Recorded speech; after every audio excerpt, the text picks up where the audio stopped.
ஒரு பெரிய ஆறு, அதை கடந்து அடுத்த பக்கம் போகணும். இந்த பக்கம் 8 பேர் நின்றுட்டு இருக்கிறாங்க. 8 பேரும் சேர்ந்து ஒரு குழுவா வந்திருக்கிறாங்க. இவங்க எல்லாருமே பண்டிதர்கள், குருமார்கள், அதாவது அறிவாளிகள். இவங்க எல்லாரும் அந்த ஆற்றை கடந்து அடுத்த கரைக்கு போகணும். அப்புறம் அங்க இருந்து பக்கத்துல இருக்கிற ஒரு ஊருக்கு போய் சேரணும். கரை ஓரமா ஒரு படகு கட்டி கிடந்தது. அதுல ஏறி உக்காந்தாங்க. அது மூலமா அடுத்த கரைக்கு போய் சேர்ந்தாங்க. அங்க போய் கரையேறின உடனே அவங்களுக்குள்ள ஒரு விவாதம். அறிவாளிகள் இல்லையா, அதனால ஒருத்தர் சொன்னார், இந்த படகு நமக்கு உதவி செஞ்சிருக்குது. அது செஞ்ச உதவி மூலமா தான் நாம 8 பேரும் இந்த ஆற்றை கடந்து இந்த பக்கம் வந்திருக்கிறோம். இது செஞ்சிருக்கிற உதவிக்கு நாம நன்றி செலுத்தணும், பதில் மரியாதை செய்யணும். அதை எப்படி செய்யறது அப்படின்னார். இன்னொருத்தர் அதுக்கு ஒரு யோசனை சொன்னார். நமக்கு உதவி செஞ்சிருக்கிற இந்த படகுக்கு மரியாதையும் நன்றியும் செலுத்துகிற முறையில அதை நாம எல்லாரும் நம்ம தலைமையில சுமந்துகிட்டு போறதுதான் நியாயம். ஏன்னா நம்ம அது சுமந்தது இல்லையா, அதுக்கு பதிலா நாம அதை சுமக்கணும். அதுதான் சரியான நன்றியா இருக்கும் அப்படின்னார்.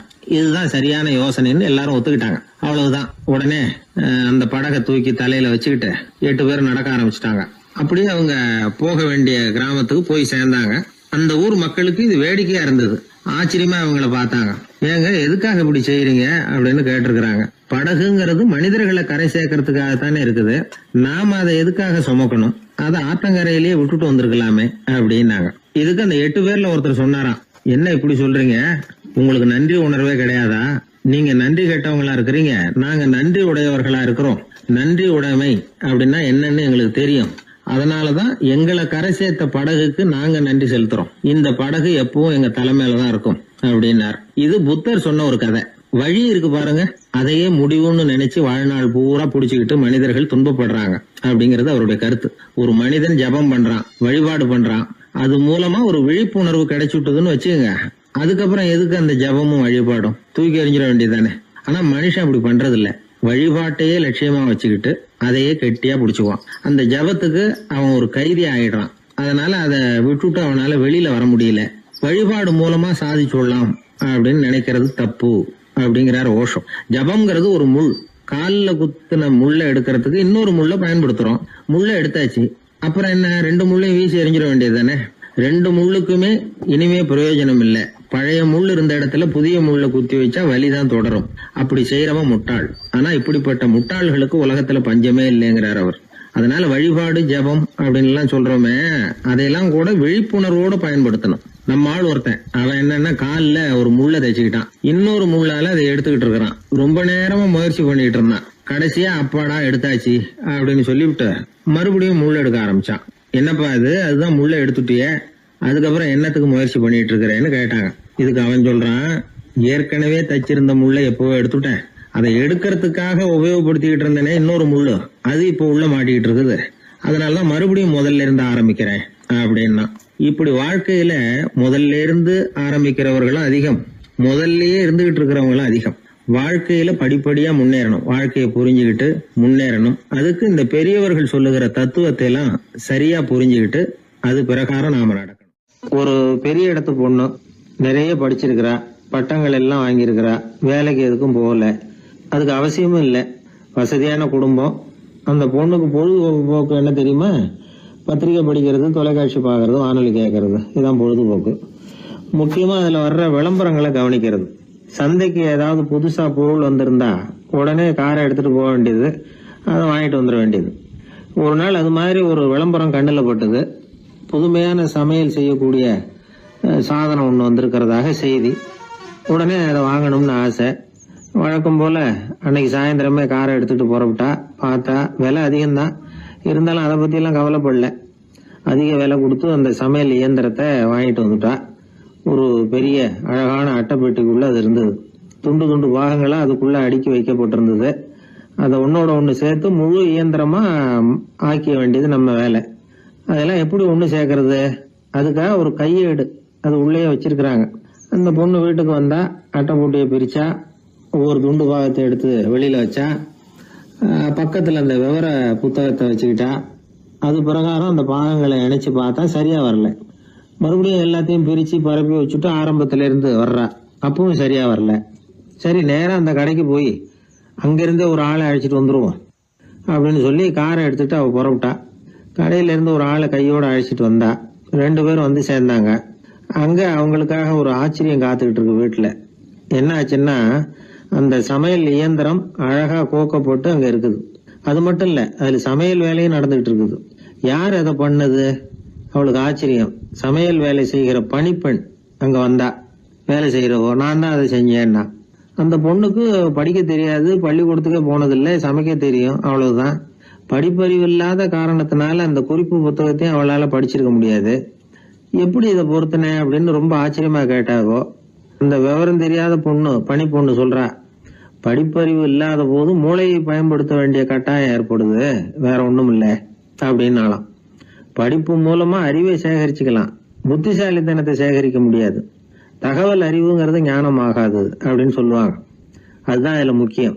நம்மளும் ஒருத்தன் ரயில்ல பிரயாணம் பண்ணா, ராத்திரி பூரா பயணம், விடிஞ்சதும் பார்த்தா அவன் பொட்டியே காணல, யார திருடிட்டு போட்டாங்க. அதுக்காக இவன் கவலைப்படணும்ல, கவலைப்படல, சிரிச்சுக்கிட்டு இருக்கிறான். எதிரில் இருந்தவர் கேட்டார், ஏங்க பெட்டியை அவனோ எடுத்துட்டு போயிட்டானே, அதுக்காக கவலைப்படலையா நீங்க அப்படின்னாரு. நான் எதுக்காக கவலைப்படணும், அதோட சாவி என்கிட்ட தானே இருக்கு அப்படின்னு இவன். தந்தியை விட வேகமா போகக்கூடியது எது அப்படின்னு கேட்டார் ஒருத்தர். வதந்தின்னார் இன்னொருத்தர். அவர் அப்படி சொன்னதுல ஒன்னும் தப்பு இல்ல. வதந்தி வேகமா பரவறதுக்கு என்ன காரணம்? 1க்கு 2 மிகைப்படுத்தி சொல்ற மனுஷ சுபாவம் ஒரு காரணம், சொல்றத அப்படியே நம்புறது இன்னொரு காரணம். எப்பொருள் யார் யார் வாய் கேட்பினும் அப்பொருள் மெய்ப்பொருள் காண்பது அறிவு அப்படின்னாரு வள்ளுவர்.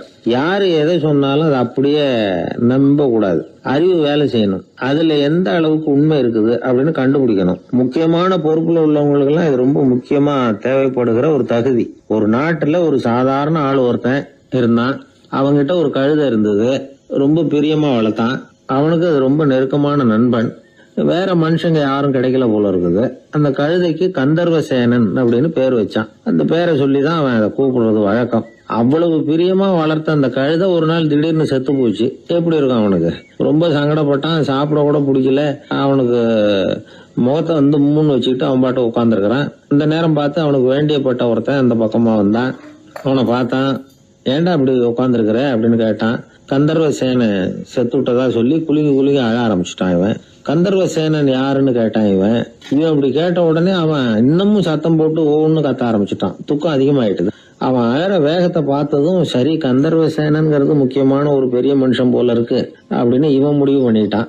நம்ம ஃப்ரெண்டோட துக்கத்தை நாமளும் பகிர்ந்துக்கணும்னு நினைச்சான். உடனே தலையை மொட்டை அடிச்சுக்கிட்டான், மீசை எடுத்துட்டான், கருப்பு உடை போட்டுக்கிட்டான். கந்தர்வசேனன் இறந்த செய்தி இப்படியே காத்து வாக்குல பரவ ஆரம்பிச்சது ஊர் பூரா. ஊர்ல உள்ளவங்க எல்லாம் இந்த செய்தியை கேட்டதும் அவங்களும் தலையை மொட்டை அடிச்சுக்கிட்டு கருப்பு துணி போட்டுக்க ஆரம்பிச்சுட்டாங்க. ஒரே நாள்ல நகரம் பூராவும் துக்கத்துல ஆழ்ந்து போச்சு. எங்க பார்த்தாலும் மொட்டை தலை, கருப்பு துணி. அந்த நாட்டு அமைச்சர் இதை பார்த்தார். ஜனங்கள் எல்லாம் வருத்தமா இருக்கிறாங்களே அப்படின்னு நினைச்சு சில பேரை கூப்பிட்டு விசாரிச்சார், என்ன விஷயம் அப்படின்னு. கந்தர்வசேனன் செத்துட்டார், அதனாலதான் இப்படி துக்கம் அனுஷ்டிக்கிறோம் அப்படின்னாங்க. அவராவது கொஞ்சம் யோசனை பண்ணி பார்த்திருக்கலாம்ல. கந்தர்வசேனன்னு சொல்றீங்களே, யார் அது அப்படின்னு விசாரிக்கலாம்ல. விசாரிக்கல. மக்கள் துயரத்துல நாமளும் பங்கு எடுத்துக்கணும் அப்படின்னு தான் அவர் நினைச்சார். அவரும் உடனே மொட்டை அடிச்சுக்கிட்டு கருப்பு சட்டை போட்டு ஆரம்பிச்சுட்டார். அமைச்சர் இப்படி இருக்காருங்கிற செய்தி அரசருக்கு எட்டுச்சு. அவரு என்ன பண்ணாரு, அவரும் மொட்டை போட்டுக்கிட்டு தூக்கம் அனுஷ்டிக்க ஆரம்பிச்சுட்டார். அன்னைக்கு ராத்திரி ராஜா மொட்டை தலையோட அந்த புறத்துக்கு வர்றார், முகத்தை முன்னு வச்சுக்கிட்டு. ராணி பார்த்தாங்க. என்னங்க இது, என்ன விஷயம், உங்க துக்கத்துக்கு என்ன காரணம்னு கேட்டாங்க. ராஜா ரொம்ப கவலையோட, கந்தர்வசேனன் செத்துட்டாராம், ஜனங்கள்லாம் வருத்தத்துல இருக்கிறாங்க, அதனால நானும் அவங்களோட துக்கத்துல பங்கெடுத்துக்கிறேன், ஒரு ராஜாவோட கடமை இல்லையா அது அப்படின்னார். அது சரி, கந்தர்வசேனன் யாரு, உங்க அப்பாவா அண்ணனா, எதுக்காக தலையை மொட்டை அடிச்சிங்க அப்படின்னு கேட்டாங்க ராணி. அதுக்கப்புறம் தான் ராஜா யோசிக்க ஆரம்பிச்சார். ஆமா, அதுவும் சரிதானே, நாம என்னத்துக்கு அவசரப்பட்டு இப்படி பண்ணோம் அப்படின்னு சொல்லி நினைச்சுக்கிட்டு அதுக்கப்புறம் அமைச்சரை கூப்பிட்டார். அப்புறம் விவரம் கேட்டார், யாருங்க இது கந்தர்வசேனங்கிறது யாருன்னு கேட்டார். அவரும் அதுக்கப்புறம் தான் யோசிக்க ஆரம்பிச்சார். அவரு ஜனங்களை கூப்பிட்டு விசாரிச்சார். ஒவ்வொருத்தரா விசாரிச்சுக்கிட்டே கடைசியா அந்த ஆளுகிட்ட போய் சேர்ந்தாங்க. கந்தர்வசேனன் யாருன்னு கேட்டாங்க. என்னோட கழுதைன்னாவன். ராஜாவும் மந்திரியும் தலையை தொங்க போட்டுக்கிட்டாங்க. எல்லாரும் சொல்றதையும் கண்ணை மூடிட்டு நம்ப ஆரம்பிச்சா கதை இப்படிதான் போய் முடியும். இந்த காலத்துல எல்லாம் சில பேர் சொல்ற விஷயம் கப்சா மாதிரி இருக்கும், ரீல் விடுறார் அப்படின்னு நினைப்போம். ஆனா அதுலயும் உண்மை இருக்கும். ஒருத்தர் ரொம்ப பெருமையா சொன்னார், சார் 10 பேர் ஒரே குடையில வந்தோம் சார், ஒரு சொட்டு தண்ணி கூட எங்க யார் மேலயும் படல சார் அப்படின்னார். 10 பேர் ஒரே குடையில வந்திருக்கிறாங்க, ஒரு சொட்டு தண்ணி கூட மேல படலையாம். பெருமையா சொன்னார். அது எப்படிங்கன்னு கேட்டோம். அவர் சொல்றாரு, ஏன்னா அப்ப மழையே பெய்யல சார் அப்படின்னார். நம்ம உடம்புல ரத்த அழுத்தம் இருக்குதே, அது நல்லதா கெடுதலா? உடனே அது கெடுதல்னு தான் சொல்லுவோம். ஆனா உண்மை அது இல்ல. இயற்கையா உள்ள ரத்த அழுத்தம் நம்ம உடம்புக்கு தேவையான ஒண்ணு. அந்த அழுத்தம் அதிகமா போனாதான் கெடுதல். அததான் நாம பிபின்னு சொல்றோம். ஆனா அது உண்மையிலேயே உயர் ரத்த அழுத்தம், ஹைப்பர் டென்ஷன். இதயம்ங்கிறது ஓயாம வேலை செஞ்சுக்கிட்டு இருக்கிற ஒரு பம்பு. இதயம் சுருங்கி ரத்தத்தை பம்பு செய்யறப்போ ரத்த அழுத்தம் கூடுதலா இருக்கும். இதுக்கு பேரு சிஸ்டாலிக் பிளட் பிரஷர் அப்படின்னு பேர். இதயம் விரிந்த நிலைக்கு திரும்புறப்போ ரத்த அழுத்தமும் குறையுது. இதுக்கு பேரு டயஸ்டாலிக் பிளட் பிரஷர் அப்படின்னு பேர். இப்படி இது மாறி மாறி இருக்கும். இந்த பிபி 140 90 இப்படின்லாம் சொல்றாங்கல்ல, இதுதான். சீரா இருக்க வேண்டிய ரத்த அழுத்தம் ஒரு அளவுக்கு மேல அதிகரிச்சுட்டா ஆபத்து ஆரம்பம்னு அர்த்தம். சரி, இந்த உயர் ரத்த அழுத்தம் உண்டாகிறதுக்கு என்ன காரணம்? இதனாலதான் இது வருதுன்னு ஒரு காரணத்தை குறிப்பிட்டு சொல்ல முடியாது. ஆனா வம்சாவளி காரணம், ரொம்ப டென்ஷனான சூழ்நிலையில வேலை செய்யறது, உடம்பு குண்டா இருக்கிறது, இதெல்லாம் இந்த ஹை பிபிக்கு துணை செய்யுது. அப்படிதான் எடுத்துக்க வேண்டியிருக்குது.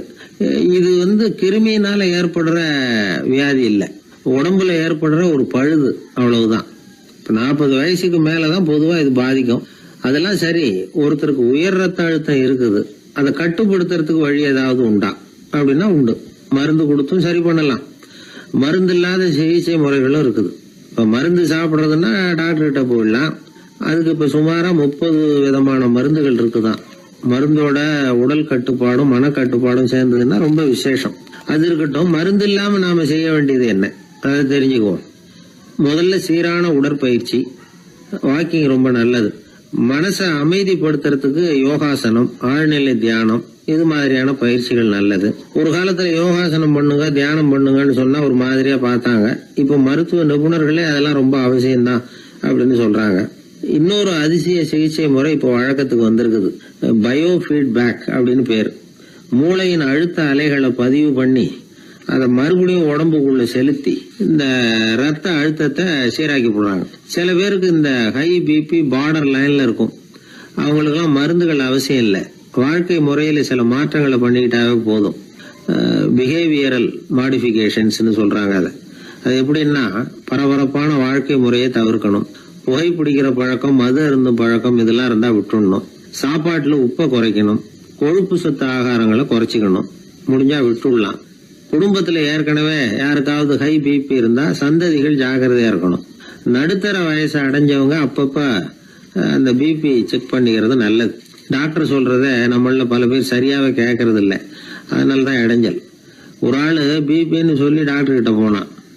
உடம்பு குண்டா இருக்கு, அதை குறைக்கணும், முதல்ல தினமும் உடற்பயிற்சி பண்ணு அப்படின்னாரு. சரின்னு சொல்லிவிட்டு வந்தான், செஞ்சான். கொஞ்ச நாள் கழிச்சு மறுபடியும் டாக்டர் கிட்ட போனான். என்னப்பா எக்ஸசைஸ் பண்ணியா அப்படின்னு கேட்டார். தினமும் பண்ணேன் டாக்டர்னா. என்ன பண்ணேன்னு கேட்டார். முன்னெல்லாம் சிகரெட்டை கடையில வாங்குவேன், இப்ப நான் அப்படி வாங்குறத விட்டுட்டேன். தினமும் நானே என் கையாலேயே உருட்டி தயார் பண்றேன் டாக்டர். இது ஒரு எக்ஸசைஸ் தானே அப்படின்னா. ஒரு தடவை கலைவாணர் NS கிருஷ்ணன் பேராசிரியர் கல்கியை சந்திச்சு பேசிக்கிட்டு இருந்தாராம். கலைவாணர் கல்கியை பார்த்து, எனக்கு கதை எழுத ஆசையா இருக்கு, எப்படி எழுதுறதுன்னு கேட்டாராம். கதை எழுதுறதுக்கு 4 மை வேணும்னாராம் கல்கி. அப்படியா, அப்படின்னா என்னென்ன கலர் மை அப்படின்னு கேட்டிருக்காரு கலைவாணர் சிரிச்சுக்கிட்டே. நான் சொன்னது கலர் மை இல்ல, அது வேற மை. அதாவது கதை எழுதுறதுக்கு தேவைப்படுகிற 4 மை எதுன்னா, 1 திறமை, 2 பேணாமை, 3வது தனிமை, 4வது பொறுமை அப்படின்னாராம். உடனே கலைவாணர், உங்க யோசனை அருமை அப்படின்னாராம். அதுதான் கலைவாணர். பொதுவா எழுத்தாளர்கள் எழுதுற மாதிரி நடந்துக்கிறது இல்ல. ஆனா கலைவாணர் என்ன சொல்லுவாரோ அதே மாதிரி நடந்துக்குவார். எல்லாருக்கும் எல்லாம் கிடைக்கணுங்கிற கருத்தை சினிமா படங்கள்ல வலியுறுத்துவார். அதே மாதிரி நடைமுறை வாழ்க்கையிலேயும் எல்லாருக்கும் எல்லாமும் கொடுப்பார். பணம், பதவி, புகழ் இப்படி எதுவுமே இல்லாத ஒரு சாதாரண மனுஷனா இருந்தா கூட இவர் மனுஷனுக்கு கொடுக்கற மரியாதையில கொஞ்சமும் குறைச்சல் இருக்காது. இந்த குணம் சாதாரணமா எல்லாருக்கும் இருக்கிறது இல்ல. அவரு சினிமா தியேட்டருக்கு போய் சினிமா பாக்குறது வழக்கம். அவரு வந்திருக்கிறாருங்கிறது தெரிஞ்சா போதும், வெளியில பிச்சைக்காரங்க கூடிடுவாங்க. இது அவருக்கு தெரியும். வெளியில நம்மளை நம்பி ஒரு கூட்டம் காத்துக்கிட்டு இருக்குமேன்னு நினைப்பார். உடனே ஒரு 100 ரூபா நோட்டை கொடுத்து சில்லறையா மாத்திட்டு வர சொல்லுவார். படம் முடிஞ்சு வெளியில வர்றப்போ சில்லறையோட வருவார். எல்லாருக்கிட்டையும் கொடுத்துருவார். ஏன்னா எல்லாரும் தேடிட்டு வருவாங்க அவரை. என்ன எல்லாரும் சௌக்கியமா இருக்கிறீங்களா அப்படின்னு பிரியமா விசாரிப்பார். ஏதோ ரொம்ப நெருங்கின சொந்தக்காரங்களை விசாரிக்கிறது மாதிரி விசாரிப்பாரு. தன்கிட்ட இருக்கிற சில்லறையை எல்லாருக்கும் சமமா பிரிச்சு கொடுத்துட்டு தான் அங்கிருந்து புறப்படுவார். ஒரு நாள் அது மாதிரி புறப்படுற சமயத்துல ஒரு சின்ன பையனுக்கு சில்லறை எதுவும் கிடைக்கல கொடுக்கறதுக்கு. இது கலைவாணருக்கு தெரியாது. கார்ல ஏறி புறப்பட்டு போயிட்டார். அந்த பையன் காரை புடிச்சுக்கிட்டு பின்னாடியே ஓடியாந்துருக்கிறான். ஐயா, நீங்களே இல்லைன்னு சொன்னா நான் என்ன பண்றது? இன்னைக்கு பட்னி தான், அம்மாவுக்கு வேற உடம்பு சரியில்லை அப்படின்னு கத்திக்கிட்டே ஓடியாந்தானா. கலைவாணர் கவனிச்சுட்டார். உடனே காரை நிறுத்த சொன்னார். இறங்கினார். அந்த சின்ன பையனை கட்டி பிடிச்சிக்கிட்டு என்ன மன்னிச்சுக்கப்பா, நான் கவனிக்காம வந்துட்டேன் அப்படின்னு சொல்லி அழ ஆரம்பிச்சுட்டாராம். இன்னொரு தடவை இதே மாதிரி ஒரு தியேட்டர்ல இருந்து வெளியில வந்திருக்கிறார். ஒரு ஆள் அவர்கிட்ட வந்து நின்றுருக்கார். அவர் கொடுக்கறதுக்கு இவர்கிட்ட பணம் இல்ல. பணம் இல்லையாப்பா அப்படின்னாராம். உங்ககிட்டயே இல்லையா அப்படின்னாராம் அவரு. கலைவாணருக்கு மனசு ரொம்ப சங்கடமா போச்சு. உடனே புறப்பட்டு வீட்டுக்கு போனார். அங்க இங்க தேடி பார்த்து அங்க இருந்த கொஞ்ச நெஞ்ச சில்லறை எடுத்தார். காரு டிரைவரை கூப்பிட்டார். தியேட்டர் வாசல்ல நின்றுகிட்டு இருந்த ஆசாமியோட அங்க அடையாளங்களை சொன்னார். காரை எடுத்துட்டு போய் அந்த ஆளை கண்டுபிடிச்சு இந்த காசை கொடுத்துட்டு வா அப்படின்னு அனுப்பி வச்சாராம். பிச்சை போடுறதுக்காக காரை அனுப்புனதாக வேற யாரை பத்தியாவது நீங்க கேள்விப்பட்டிருக்கிறீங்களா? அவர் ஒரு வித்தியாசமான மனிதர், வித்தியாசமான கலைஞர். கலைவாணரோட சகோதரர் கல்யாணம் நடந்தது. அதுல தியாகராஜ பாகவதர் கச்சேரி முடிஞ்ச உடனே அதுல சம்பந்தப்பட்ட கலைஞர்களுக்கெல்லாம் கலைவாணர் பரிசுகள் கொடுக்கிறார். அந்த கச்சேரியில கடம் வாசிச்சவருக்கு மட்டும் மத்த எல்லாருக்கும் கொடுத்ததை விட பெருசா ஒரு வெள்ளி கோப்பையை பரிசா கொடுத்தாராம். மத்தவங்களுக்கு எல்லாம் சின்னதா கொடுத்துட்டு கட வித்துவானுக்கு மட்டும் பெருசா பரிசு கொடுக்குறீங்களே ஏன்னு கேட்டிருக்கிறாங்க. அதுக்கு கலைவாணர் விளக்கம் கொடுத்தாராம். இப்பெல்லாம் ரயில்ல கூட்டம் அதிகங்கிறது உங்களுக்கு எல்லாருக்கும் தெரியும். இந்த வித்துவான் இவ்வளவு பெரிய மண்பானைய ரயில்ல ரொம்ப பத்திரமா உடையாம ரொம்ப தூரத்துல இருந்து கொண்டு வந்திருக்கிறாரே, அது என்ன சாமான்யமான காரியமா? அவரோட அந்த சாமர்த்தியத்தை பாராட்டுறதுக்காக தான் அவருக்கு இவ்வளவு பெரிய பரிசு அப்படின்னா. ஒரு மனிதன் கோபப்படும் பொழுது அவனை நல்லா கவனிச்சு பாருங்க. ஏதாவது ஒரு மிருகத்தின் சாயல் அவன் முகத்துல தெரியும். முகம் அழகா இருக்கிறது எப்போ? அவன் புன்னகையோட இருக்கிறப்பதான். கோபமா இருக்கிறப்ப முகம் அழகா இருக்காது. சார் கோபத்துல இருக்கார், இந்த கோபம் குறையறதுக்குள்ள ஒரு போட்டோ எடுத்துருங்க, அழகா இருக்கும் அப்படின்னு யாரும் சொல்றது இல்ல. போட்டோ எடுக்கிறவர் கூட எடுக்கிறதுக்கு முன்னாடி முகத்தை கொஞ்சம் சிரிச்ச மாதிரி வச்சுங்க சார் அப்படின்னு தான் சொல்லுவார். முகத்தை கொஞ்சம் கடுகடுப்பா வச்சுங்க சார், அப்பதான் நல்லா அமையும் அப்படின்னு நான் சொல்லுவார். ஒரு உண்மை என்ன தெரியுமா? கோபம் மனசையும் கெடுக்கும், உடம்பையும் கெடுக்கும். கோபப்படுகிறவர்களின் ஆயுள் காலம் குறைகிறது அப்படிங்கிறது விஞ்ஞான உண்மை. சிரிக்கிறவங்க ஆயுள் காலம் அதிகரிக்கிறது அப்படிங்கறதும் விஞ்ஞான உண்மை. கோபப்படுறவங்களை யாரும் விரும்புறதில்ல. கோபப்படுற அப்பா அம்மா கிட்ட பிள்ளைங்க நெருங்காது. கோபப்படுற அதிகாரிகள் கிட்ட ஊழியர்கள் நெருங்க மாட்டாங்க. கோபப்படுற வாத்தியார்கிட்ட பிள்ளைங்க நெருங்குறது இல்ல. அவன் எப்ப பார்த்தாலும் வள்ளு வள்ளுன்னு விழுவான். அதனால எப்போ அவன் பக்கத்திலேயே இருக்கணும்னு ஆசைப்படுறேன் அப்படின்னு ஒருத்தன் சொன்னா அவனை இவன் வேடிக்கை பார்க்க ஆரம்பிச்சுட்டான் அப்படின்னு அர்த்தம். சரி, இந்த கோபம் எதனால வருது? இயலாமையினாலதான் வருதான். இப்ப நீங்க நினைக்கிறத நிறைவேற்றக்கூடிய சாமர்த்தியம் உங்ககிட்ட இல்லைங்கிறப்போ அது கோபமா வெளிப்படுது, அவ்வளவுதான். திறமை உள்ளவன் கோபப்பட வேண்டிய அவசியமே இல்லை. ஒரு உண்மையான கவிஞன் கிட்ட போய் ஒரு கவிதை எழுதி கொடுங்க அப்படின்னு சொன்னா அவன் உடனே எரிச்சல் அடையக்கூடாது. எரிச்சல் வந்தா அது அவனுடைய இயலாமையை காட்டுது. சிற்பி சிலை செதுக்கிறதுக்கு கோபப்படக்கூடாது. ஒரு அதிகாரி சொன்னார், நீங்க சொல்றதெல்லாம் சார் தான் சார், இருந்தாலும் கோவப்படலைன்னா வேலை நடக்காது சார், அதனாலதான் தினமும் ஆபீஸ்ல கத்திட்டு கிடக்குறேன் அப்படின்னார். ஆனா உண்மை என்ன தெரியுமா? கத்துறதுனால கத்துறதுதான் நடக்குமே தவிர காரியம் நடக்காது. வேலை நடக்கிறது மாதிரி ஒரு பாவனை நடக்கும், அவ்வளவுதான். தவறு செய்கிறவர்களுக்கு தண்டனை கத்துறது மட்டும் இல்ல, திட்டு வாங்குற யாரும் தான் செஞ்சது தவறுதான் அப்படின்னு ஒத்துக்கிறது இல்ல. அத அவங்க உணர்றதும் இல்ல. அப்படி இருக்கிறப்போ திட்டுறதுனால என்ன பிரயோஜனம்? திட்டுறதன் நோக்கம் என்ன? திட்டு வாங்குறவங்க திருந்தணும்ங்கிறது தானே. நோக்கம் நிறைவேறாதுன்னா எதுக்காக கத்தணும்? திட்டுறது மூலமாவே ஒருத்தனை திருத்த முடியும்னா திருடுறவனை எல்லாம் கூப்பிட்டு கொஞ்ச நேரம் திட்டி போயிட்டு வாப்பா, இனிமே நீ திருந்திவிட்ட அப்படின்னு சொல்லி வச்சுள்ளாமே. இதுல நாம முக்கியமா புரிஞ்சுக்க வேண்டியது என்னன்னா, கோபம்ங்கிறது நாம அடுத்தவங்களுக்கு கொடுக்கிற தண்டனை இல்ல, அது நமக்கு நாமே கொடுத்துக்கிற ஒரு தண்டனை. அடுத்தவங்களை திருத்துறதாக நினைச்சுக்கிட்டு நம்ம நாமே கெடுத்துக்கிற ஒரு முயற்சி. நம்ம மனசு கெட்டு போகுது, நம்ம உடம்பு கெட்டு போகுது, அதுதான் கண்ட பலன். நம்ம ஆள் ஒருத்தன் சொன்னான், நான் கோபம் வந்துட்டுதுன்னா அதை மனிதர்கள் மேல காட்ட மாட்டேன் சார், அவங்கள திருத்த முடியாதுன்னு எனக்கு தெரியும் அப்படின்னா. வேற என்ன பண்ணுவேன் அப்படின்னு கேட்டேன். பாத்திரங்கள் பேர்ல காட்டுவேன், வீட்டுல இருக்கிற பாத்திரங்களை எல்லாம் எடுத்து வெளியில வீசி எறிவேன் அப்படின்னா. அதனால கோபம் குறைஞ்சுதா அப்படின்னு கேட்டாங்க. எனக்கு குறைஞ்சது, ஆனா எதிர்த்த வீட்டுக்காரனுக்கு அதிகமாயிட்டுதுன்னு நானும். அது எப்படிறான்னு கேட்டிருக்காங்க. நான் எனக்கு கோபம் வந்த உடனே நேரம் அவங்க வீட்டுக்குள்ள போய் அங்க இருக்கிற பாத்திரங்களை தான் எடுத்து வெளியில வீசி எறிகிறேன் அப்படின்னா. ஒரு வெளி தேசத்துல இருந்து ஒருத்தர் நம்ம நாட்டுக்கு வந்தார். இங்க ஒருத்தர் அவரை அன்பா கூப்பிட்டு உபசரிச்சார். ஒரு ஆரஞ்சு பழத்தை அவர்கிட்ட கொடுத்து சாப்பிட சொன்னார். அவர் அதை வாங்கினார். அதை அப்படியும் இப்படியும் புரட்டி பார்த்தார். அவருக்கு ஒன்னும் புரியல. ஏன்னா அவர் தேசத்துல அது இல்ல போல இருக்கு. என்ன செய்யறதுன்னு அவருக்கு ஒன்னும் புரியல. அப்படியே கடிச்சு பார்த்தார். கசப்பா இருந்தது. தூக்கி எறிஞ்சுட்டார். அதை ஏன் தூக்கி எறிஞ்சுட்டீங்கன்னு கேட்டார் இவர். கசக்குது, அதை எப்படி சாப்பிடுறது அப்படின்னாரு அவரு. அது அப்படி சாப்பிடக்கூடாது, மேல உள்ள தோலை எடுத்து எரிஞ்சுடணும், இனிப்பான பகுதி உள்ள இருக்குது அப்படின்னு விவரம் சொன்னார் இவர். இப்படி சொன்னவர் ஒரு யோகி. வாழ்வின் வெளிப்பக்கத்திலேயே இருந்துகிட்டு இருந்தா கசப்பான பிரச்சனைகளையே சந்திக்க வேண்டியிருக்கும். உள்பக்கத்துக்கு போகணும், அப்பதான் அங்க இருக்கிற இனிப்பை உணர முடியும் அப்படிங்கிறார் அந்த யோகி. நாமெல்லாம் 2 வகையான வாழ்க்கை வாழறோமா. மேலோட்டமான வெளிப்படையா உள்ள வாழ்வுங்கிறது ஒண்ணு, உள்ளார்ந்த வாழ்வுங்கிறது ஒண்ணு. வாழ்வின் வெளிப்புறம் பிரச்சனைகளும் சவால்களும் நிறைஞ்சது, உள்புறம் அமைதியா இருக்கிறது. இந்த உள்பக்கத்துலதான் மகிழ்ச்சியான வாழ்வுக்கு தேவையான புதையல் இருக்குதான். யாரு கண்டா அந்த புதையலை? ஆழ்நிலை தியானம் எல்லாம் பண்றாங்கல்ல, அது எதுக்காக? அந்த புதையலை கண்டுபிடிக்கிறதுக்கு தான். நாம் அந்த உள்பக்கத்துக்கு போய் அங்க உள்ள ஊக்க சக்தியையும் புத்திசாலித்தனத்தையும் பொறுக்கி எடுத்துக்கிட்டு அன்றாட வாழ்க்கையில அதையெல்லாம் உபயோகப்படுத்தணும்.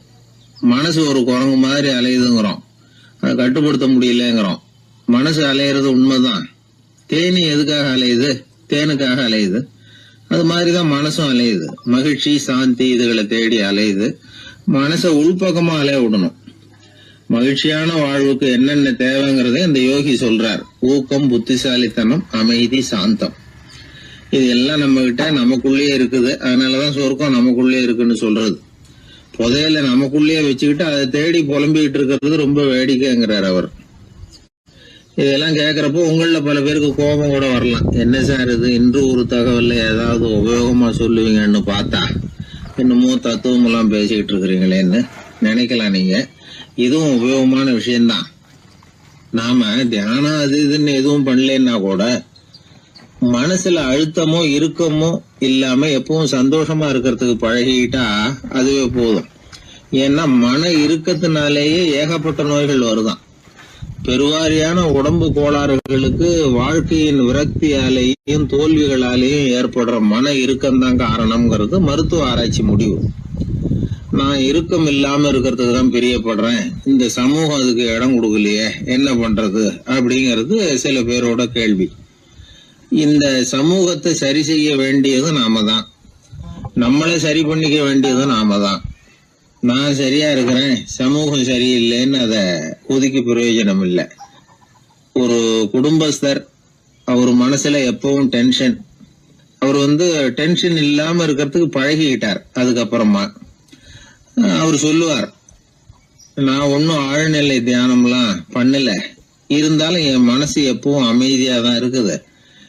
இவ்வளவுக்கும் எங்க வீட்டுல தினமும் என் சம்சாரத்துக்கும் எங்க அம்மாவுக்கும் சண்டை நடந்துகிட்டே தான் இருக்கும் அப்படிம்பார். அது சரிங்க, உங்க அம்மா ஒரு பக்கம், உங்க மனைவி ஒரு பக்கம், அவங்க 2 பேரும் சண்டை போடுறப்போ நீங்க எந்த பக்கம் இருப்பீங்க அப்படின்னு கேட்டார் ஒருத்தர். அந்த சமயம் நான் வீட்டுக்கு வெளிப்பக்கம் இருப்பேன் அப்படின்னார் அவர். அங்க ஒரு முனிவர் இருந்தார். சுவாமி, என்ன ஆசீர்வாதம் பண்ணுங்க, எனக்கு ஏதாவது புத்தி சொல்லுங்க அப்படின்னா அவர் ஆசீர்வாதம் பண்ணார். அதுக்கப்புறம் சொன்னார், மகனே, நீ எந்த காரியத்தை செஞ்சாலும் செய்யறதுக்கு முன்னாடி ஒரு தடவை அதனால ஏற்படக்கூடிய விளைவுகளை நல்லா யோசிக்கணும். உன் மனசுக்கு அது சரின்னு தெரிஞ்சா மட்டும் அதை செய்யணும் அப்படின்னார். அரசன் அவர் சொன்னதை அப்படியே மனசுல வாங்கிக்கிட்டான். அவர் காலடியில விழுந்து வணங்கினான். 100 பொற்காசுகளை அவர் காலடியில வச்சுட்டு திரும்பணும். அமைச்சர் இதை கவனிச்சார். என்ன இது, நம்ம அரசர் இவ்வளவு ஏமாளியா இருக்கிறாரு, இந்த ஒரு சாதாரண யோசனை சொன்னதுக்கு 100 பொற்காசுகள் கொடுத்துட்டாரு. அமைச்சர் இப்படி நினைக்கிறது அவர் முகத்தை பார்த்ததுமே அரசனுக்கு புரிஞ்சுட்டுது. இருந்தாலும் அதை பத்தி ஒன்னும் கேட்டுக்கல. 2 பேரும் திரும்பி அரண்மனைக்கு வந்து சேர்ந்தாங்க. அதுக்கப்புறம் அந்த அரசன் என்ன பண்ணான் தெரியுமா? காட்டுல முனிவர் சொன்ன அந்த புத்திமதியை ஒரு கல்லுல கல்வெட்டா செதுக்கணும்.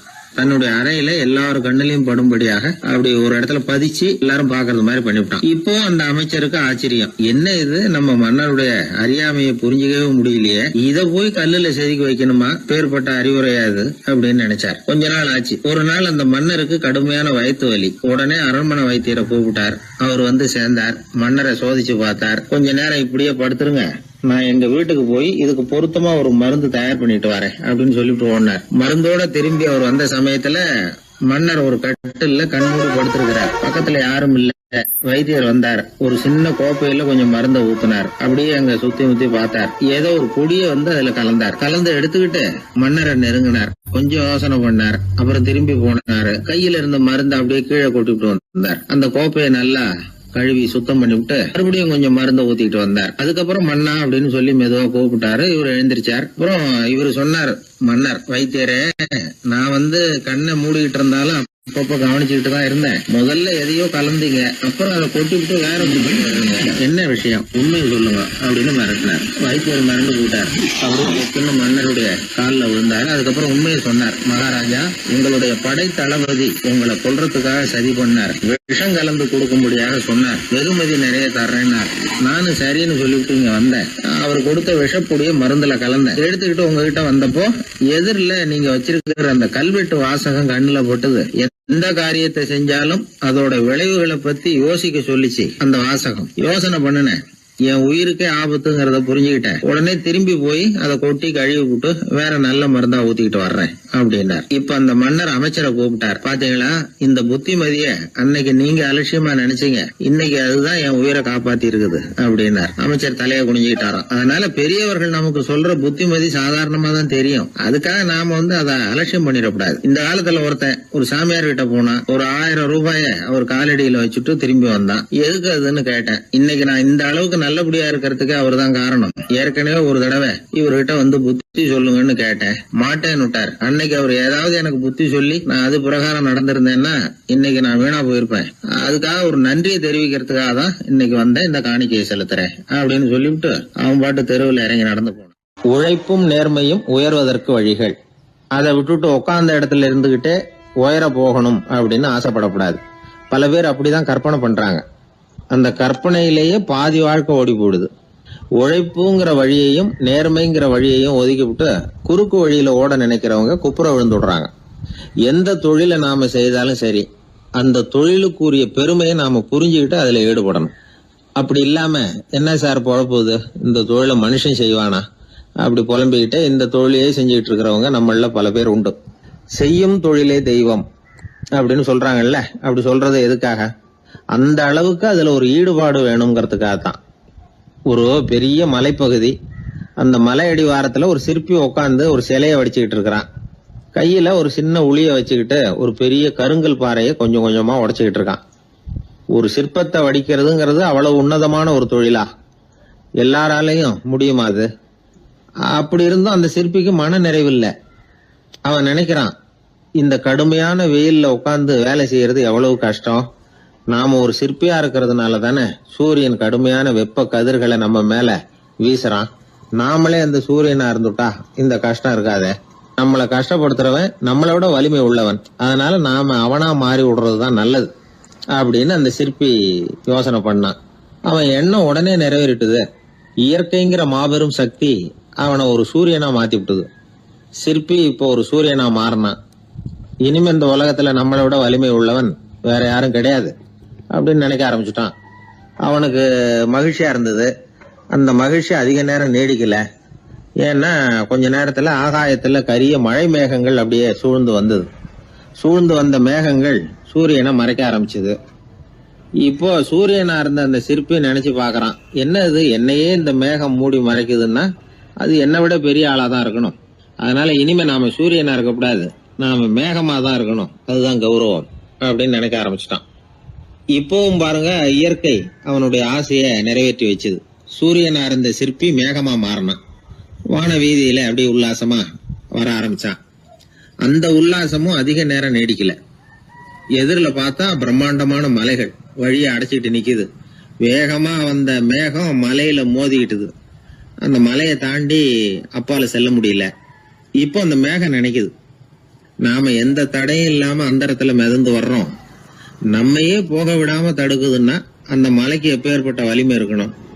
இனிமேலும் நாம மேகமா இருந்து பிரயோஜனம் இல்ல, இருந்தா மலையா இருக்கணும், அதுதான் பெருமை அப்படின்னு நினைக்க ஆரம்பிச்சான். இப்பவும் பாருங்க, இயற்கை அவனுடைய ஆசையை நிறைவேற்றி வச்சது. மேகமா இருந்த சிற்பி மலையா மாறினான். பெரிய மலை பூமிக்கும் வானத்துக்குமா நின்றுகிட்டு இருக்கு. இனிமே நமக்கு எந்த கவலையும் இல்லை அப்படின்னு நினைச்சது அந்த மலை.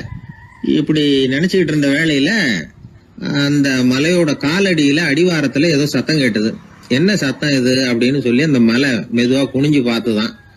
பார்த்தா அங்க ஒரு மனுஷன் தன்னுடைய கையில உளிய வச்சுக்கிட்டு மலையை கொத்திக்கிட்டு இருக்கிறான். ஏதோ ஒரு சிற்பத்தை வடிக்கிறதுக்காக அவன் முயற்சி பண்ணிட்டு இருக்கிறான். இப்போ அந்த மலை நினைச்சுதான், மலையையே ஒருத்தன் உடைக்கிறான்னா அவன் எப்பேற்பட்ட வலிமை உள்ளவனா இருக்கணும். இனிமேலும் மலையா இருந்து பிரயோஜனம் இல்ல, மனுஷனா மாறணும், அதுதான் சரி அப்படின்னு நினைச்சுதான். அந்த வினாடியே அந்த மலை ஒரு மனுஷனா மாறிச்சு. அவன் கையில ஒரு உளி, பழையபடியே ஒரு கருங்கல் பாறையை கொத்த ஆரம்பிச்சான். அந்த ஆள் பழைய நிலைமைக்கு வந்துட்டான். இந்த கதையிலிருந்து நாம தெரிஞ்சுக்க வேண்டியது என்னன்னா, தன்னுடைய உண்மையான பலம் என்னங்கிறது தெரியாமலே தாவி தாவி தடுமாறிக்கிட்டு இருக்கிறான் மனுஷன் அப்படிங்கிறது தான். இனிமேலாவது அதை புரிஞ்சுக்கணும். நாம அதுவா மாறணும்னு நினைக்கிறது தப்பு, நாம இருக்கணும் அப்படின்னு நினைக்கிறது தான் உண்மை, அதுதான் சரி. அந்த சிற்பி என்னன்னோ கற்பனை பண்ணி கடைசியில மறுபடியும் சிற்பியாகவே வந்து சேர்ந்தான் பாருங்க. அதனால நம்முடைய உண்மையான பலம் என்ன அப்படிங்கறத தெரிஞ்சுக்கிட்டு நடந்துகிட்டோம்னா வாழ்க்கையில எப்பொழுதும் வெற்றி நிச்சயம். பண்றதுன்னு எனக்கு புரியல அப்படின்னு கவலைப்பட்டார் ஒரு அப்பா. என்ன பண்றது, அப்பாவோட குணம் கொஞ்சமாவது பிள்ளைக்கும் இருக்கதானே செய்யும்னா, அட போங்க சார், அவனை அடக்கிறதுக்கு ஏதாவது வழி சொல்லுவீங்கன்னு பார்த்தா நீங்க என்னோட சரித்திரத்தை புரட்ட ஆரம்பிச்சுட்டீங்களே. அப்புறம் கேட்டேன் அவரை, சரி பையன் அடம் பண்ணா அவனை நீங்க எப்படி அடக்குறீங்க அதை சொல்லுங்க முதல்ல, அதுக்கப்புறம் என் யோசனையை சொல்றேன் அப்படின்னு. அவரு சொன்னார், வேற என்ன பண்ணுவேன், மிரட்டுவேன், அடிப்பேன், அவ்வளவுதான் எனக்கு தெரியும்னாரு. அடிச்சா அடங்கிடுவானா பையன் அப்படின்னு கேட்டேன். அது எப்படிங்க அடங்குவான், இன்னமும் தீவிரமா அடம் பண்ண ஆரம்பிச்சிருவான், கத்தி ரகலை பண்ணிவிடுவான் அப்படின்னாரு. குழந்தை அடம் பண்றானேங்கிற கவலை பல குடும்பங்கள்ல உள்ள ஒரு பிரச்சனை தான். இதுக்கு இப்ப மருத்துவர்கள் ஒரு சுலபமான வழியை சொல்றாங்க. அது என்னன்னா, ஒரு குழந்தை அடம் பண்ணிச்சுன்னா அதை அடிக்கப்படாதான், அதுக்கு பதிலா வேற ஒரு காரியம் பண்ணலாமா. அது என்னன்னா, குடும்பத்துல இருக்கிற எல்லாரும் ஒண்ணு சேர்ந்து அந்த குழந்தைகிட்ட கொஞ்ச நேரம் பேசாம இருந்தோம்னுமா, பேச்ச நிறுத்திக்கணும். குழந்தையால பேசாம இருக்க முடியாது, அது யோசனை பண்ணும், தன்னுடைய தவறை உணர்ந்து அது வருந்த ஆரம்பிக்கும். இப்படி தொடர்ந்து செஞ்சுக்கிட்டு வந்தா குழந்தை கொஞ்ச நாள்ல அடம் பண்றதை நிறுத்தி விடுமா. இது டாக்டர்கள் இப்ப சொல்லி கொடுக்குற ஒரு யோசனை. அதே மாதிரி சில குழந்தைகள் சரியான காரணம் இல்லாம அடம் பண்ணணுங்கிறதுக்காகவே கத்துது பாருங்க, அதை நிறுத்துறதுக்கு கூட ஒரு வழி இருக்குது. அது என்ன வழின்னா, அது அழற சமயத்துல அந்த சத்தத்தை ஒரு டேப் ரெக்கார்டர் மூலமா பதிவு பண்ணி வச்சுக்கணும். குழந்தை கத்த ஆரம்பிக்குதுன்னு வைங்க, உடனே ஏற்கனவே பதிவு பண்ணி வச்சிருக்கிற அழுகை சத்தத்தை போட்டு அந்த குழந்தை காதுல விழறது மாதிரி பண்ணணும். தன்னுடைய அழுகை சத்தத்தை கேட்க ஆரம்பிச்ச உடனே அந்த குழந்தை தான் அழறத நிறுத்திக்குமா. சில குழந்தைகள் சாப்பிட மாட்டேன்னு அடம் பண்ணும். வளர்ந்த குழந்தைய வற்புறுத்தி சாப்பிட சொல்லக்கூடாது. சில பேர் என்ன பண்ணுவாங்கன்னா, கட்டாயப்படுத்தி சாப்பாட்டை திணிப்பாங்க. அதெல்லாம் ரொம்ப தப்பு. குழந்தைக்கு விவரம் தெரிஞ்சதுக்கு அப்புறம் சாப்பாட்டு விஷயத்துல நீங்க தலையிட வேண்டிய அவசியமே இல்லை. பசிச்சா சாப்பிடணுங்கிறது அதுக்கு புரியும். அது தானாவே சுதந்திரமா எடுத்து போட்டு சாப்பிடுறதுக்கு அனுமதிக்கணும். நீங்க போய் அதுகிட்ட நின்றுட்டு சாப்பிடு சாப்பிடு அப்படின்னு வற்புறுத்திட்டு இருக்க கூடாது. நீங்க அதை வற்புறுத்தாம இருந்தா அது உங்களை வித்தியாசமா பார்க்க ஆரம்பிக்கும். உண்மையிலேயே பசி இருந்ததுன்னா தனக்கு எவ்வளவு தேவையோ அவ்வளவு எடுத்து போட்டுக்கிட்டு அந்த குழந்தை சாப்பிட்டுக்கும், எந்த பிரச்சனையும் இருக்காது. ஆக இது மாதிரியான சில நுட்பங்களை நாம மனசுல வச்சுக்கணும். அப்படி வச்சுக்கிட்டோம்னா வீட்டுல குழந்தைகளால எந்த பிரச்சனையும் இருக்காது. இந்த காலத்து பையன் ஒருத்தன், அவன் ரொம்ப கவலையோட வந்தான். என்னப்பா விஷயம்னு விசாரிச்சேன். எங்க அப்பா என்கிட்ட 1 மாசம் உன் கூட பேச மாட்டேன் போ அப்படின்னு சபதம் போட்டுட்டாருன்னா, அதுக்காகவா இப்படி கவலைப்படுறேன்னு கேட்டேன். இல்லைங்க, அந்த 1 மாச கெடு இன்னையோட முடியுது, அதுக்காக கவலைப்படுறேன் அப்படின்னா. ஒரு பெரிய சிந்தனையாளர் இருந்தார். அவர் ரஷ்யாவில் இருந்தார். நிறைய புத்தகங்கள் எழுதியிருக்கிறார். அவர் பேரு ஓஸ்பென்ஸ்கி. உலகின் மிகச்சிறந்த 3 புத்தகங்கள்ல ஒண்ணு இவர் எழுதியிருக்கிறார் அப்படின்னு கூட சொல்றது உண்டு. அப்பேற்பட்ட எழுத்தாளர். அந்த காலத்துல குருஜீஃப் அப்படின்னு சொல்லி ஒரு பெரியவர் இருந்தார். ரொம்ப எளிமையான வாழ்க்கை வாழ்ந்துகிட்டு இருந்தவர். இவரை தேடி அந்த எழுத்தாளர் வந்தார். ஐயா, உங்ககிட்ட சில கேள்விகள் கேட்டு விளக்கம் பெறலாம்னு வந்திருக்கிறேன்னார். உடனே அந்த பெரியவர் என்ன செஞ்சார் தெரியுமா? ஒரு வெற்று காகிதத்தை எடுத்தார், அவர்கிட்ட கொடுத்தார். இந்தாங்க, இதை வச்சுக்கங்க, நாம 2 பேரும் பேசுறதுக்கு முந்தி நீங்க ஒரு காரியம் பண்ணணும்னார். என்ன செய்யணும் சொல்லுங்கன்னார் அவரு. இந்த காகிதத்துல உங்களுக்கு தெரிஞ்சதெல்லாம் என்ன, தெரியாததெல்லாம் என்ன அப்படிங்கிற பட்டியலை எழுதிட்டு வாங்க. அதுக்கு பிறகு உங்களுக்கு தெரியாத விஷயங்களை பத்தி நாம 2 பேரும் உரையாடலாம். ஏன்னா உங்களுக்கு தெரிஞ்சதை பத்தி நாம பேசி பிரயோஜனம் இல்ல, தெரியாததை பத்தி பேசினாதான் உங்களுக்கு அது உபயோகமா இருக்கும் அப்படின்னார். இவர் இப்படி சொன்னது அந்த எழுத்தாளருக்கு கொஞ்சம் தர்ம சங்கடமா இருந்தது. நாம எப்பேற்பட்ட சிந்தனையாளர், நம்மள போய் இவர் இப்படி எழுத சொல்றாரு அப்படின்னு நினைச்சாரு. இருந்தாலும் அந்த பெரியவர் பேர்ல இவருக்கு ரொம்ப மரியாதை. அதனால அவர் கொடுத்த காகிதத்தை வாங்கிட்டு தனியா ஒரு இடத்துல போய் உட்கார்ந்தார். யோசிக்க ஆரம்பிச்சார். முதல்ல யோசிச்சார், கடவுளை எனக்கு தெரியுமா அப்படின்னு. கடவுளை பற்றித்தான் எனக்கு தெரியுமே தவிர கடவுளை தெரியாதுங்கிறது புரிஞ்சுது. அதனால தனக்கு தெரிந்த ஒரு விஷயம் கடவுள் அப்படின்னு அவரால் குறிப்பிட முடியல. அடுத்தபடி ஆத்மாவை பத்தி சிந்திச்சார். ஆத்மாவை பற்றித்தான் நமக்கு தெரியுமே தவிர ஆத்மா நமக்கு தெரிஞ்ச விஷயமா இருக்கல அப்படிங்கறது புரிஞ்சுது. அதனால ஆத்மாவையும் தெரிஞ்ச பட்டியல்ல சேர்க்க முடியல. இப்படி ஒவ்வொன்னா அவர் யோசிக்க யோசிக்க எதுவுமே நமக்கு தெரியலங்கிறது அவருக்கு தெளிவாச்சு. நேரம் எழுந்திரிச்சு அந்த பெரியவர்கிட்ட போனார். ஐயா, உங்களை சந்திக்கிற வரைக்கும் எவ்வளவோ விஷயங்கள் எனக்கு தெரிஞ்சிருக்கிறதாக நினைச்சேன். ஆனா உங்ககிட்ட நிறைய கேள்விகள் கேட்கணுங்கிற ஆர்வத்தோட தான் வந்தேன். ஆனா நீங்க கேட்ட ஒரு கேள்விக்கு விடை காண முயன்ற போது எனக்கு எதுவுமே தெரியலங்கிறத புரிஞ்சுக்கிட்டேன் அப்படின்னார். அப்படின்னா உலக புகழ் பெற்ற இவ்வளவு புத்தகங்களை உங்களால எப்படி எழுத முடிஞ்சதுன்னு கேட்டார். இவர் சொன்னார், ஐயா, இப்பதான் எனக்கு புரியுது. எனக்கு தெளிவில்லாத பல விஷயங்களையும் நான் எழுதியிருக்கிறேன். அவையெல்லாம் வெற்றும் வார்த்தை குவியல்கள்ங்கிறத நான் இப்ப உணர்றேன். வார்த்தைகளே அறிவு அப்படிங்கிற மயக்கத்தில இருந்து இப்ப நான் விடுபட்டுட்டேன். அறிவு துறையில நான் ஒரு பூஜ்யம்ங்கிறது புரிஞ்சு போச்சு அப்படின்னார். இப்ப பெரியவர் சொன்னார், இப்பதான் உங்களுக்கு உண்மையான அறிவு ஏற்பட ஆரம்பிச்சிருக்குது. எப்போ ஒரு மனிதன் தன்னுடைய அறியாமைய உணர ஆரம்பிக்கிறானோ அப்போதுதான் அறிவின் தொடக்கத்துல அடி எடுத்து வைக்கிறான் அப்படின்னார். அதுக்கு பிறகு என்னாச்சு தெரியுமா? இந்த எழுத்தாளர், சிந்தனையாளர் ஓஸ்பென்ஸ்கி புஸ்தகம் எதுவுமே எழுதலையாம், அதோட விட்டாராம். நம்முடைய அறியாமை நமக்கு புரிய ஆரம்பிச்சுட்டுதுன்னா நமக்கு அறிவு வளர ஆரம்பிச்சுட்டுதுன்னு அர்த்தம். அது நமக்கு புரியறது இல்லை, அதுதான் சிக்கல். ஒரு நண்பர் சொன்னார், சார், நான் எப்போ வீட்டை பூட்டி விட்டு வெளியூர் போனாலும் திருடன் பூட்டை உடைச்சு விடுறான். அதனால இப்ப புத்திசாலித்தனமா ஒரு காரியம் பண்ணிவிட்டு உங்க ஊருக்கு வந்திருக்கிறேன்னார். என்ன செஞ்சிருக்கிறீங்கன்னு கேட்டேன். வீட்டை பூட்டாமலே வந்துட்டேன் அப்படின்னார். உபயோகமா இருக்கு அப்படின்னார். உடனே பார்வை இல்லாத அந்த பெரியவர் சொன்னாரு, வெளிச்சம்னு ஒண்ணு உண்மையிலேயே இருக்குதா அப்படின்னு கேட்டாராம். உண்மையிலேயே வெளிச்சம் இருக்குங்க அப்படின்னு சொல்லியிருக்கிறாங்க, அதை நான் நம்ப மாட்டேன் அப்படின்னாரா அவரு. சூரியன் இருக்கு, சந்திரன் இருக்கு, நட்சத்திரம் இருக்கு அப்படின்னு எல்லாம் சொல்லி பார்த்துருக்குறாங்க, அதையெல்லாம் ஒத்துக்கிறேன். ஆனா அதையெல்லாம் என்ன கொஞ்சம் தொட்டு பார்க்க விடுங்களேன் அப்படின்னாராம். அதையெல்லாம் தொட்டு அறிய முடியாது அப்படின்னு சொல்லியிருக்கிறாங்க. அப்படின்னா முகர்ந்து அறியறேன், மோந்து பாக்குறேன். மோர்ந்து பார்க்க விடுங்க, ஏதாவது வாசனை வருதான்னு பாக்குறேன் அப்படின்னு இருக்காரு. அதுவும் முடியாதேன்னாங்களாம். பெரியவர் யோசனை பண்ணிருக்கிறார். சரி, பரவாயில்ல, முரசு அடிக்கிறது மாதிரி அடிச்சு பார்க்கவாவது ஏற்பாடு பண்ணி கொடுங்க, அதை அடிச்சு பார்த்து அதோட சத்தத்தை உணர்ந்துக்கிறேன் அப்படின்னாராம். அதாவது ஒளியின் ஒலியை, அதாவது வெளிச்சத்தின் சத்தத்தை புரிஞ்சுக்கிறேன் அப்படின்னு சொல்லியிருக்கிறார். அதுக்கும் சாத்தியம் இல்லைன்னு சொல்லியிருக்கிறாங்க. சரி, அதுவும் முடியலன்னா அந்த வெளிச்சத்துல கொஞ்சம் எடுத்து என் கையில கொடுங்க, வாயில போட்டு சாப்பிட்டு பாக்குறேன் ருசி எப்படி இருக்குன்னு அப்படின்னு சொல்லி பார்த்திருக்காரு. எந்த வகையிலயும் அவரை அதை ஒத்துக்க வைக்க முடியல. சுத்தி இருந்தவங்க எல்லாம் குழம்பி போயிட்டாங்க. என்னங்க, நாங்க சொல்றத நீங்க நம்பலையா அப்படின்னு கேட்டிருக்காங்க. என்னுடைய 4 புலன்களுக்கும் புலப்படாத ஒண்ண நான் மாயை அப்படிங்கிறேன். நீங்க என்ன அவமானப்படுத்துறதுக்காக இப்படி சொல்றீங்கன்னு நினைக்கிறேன்.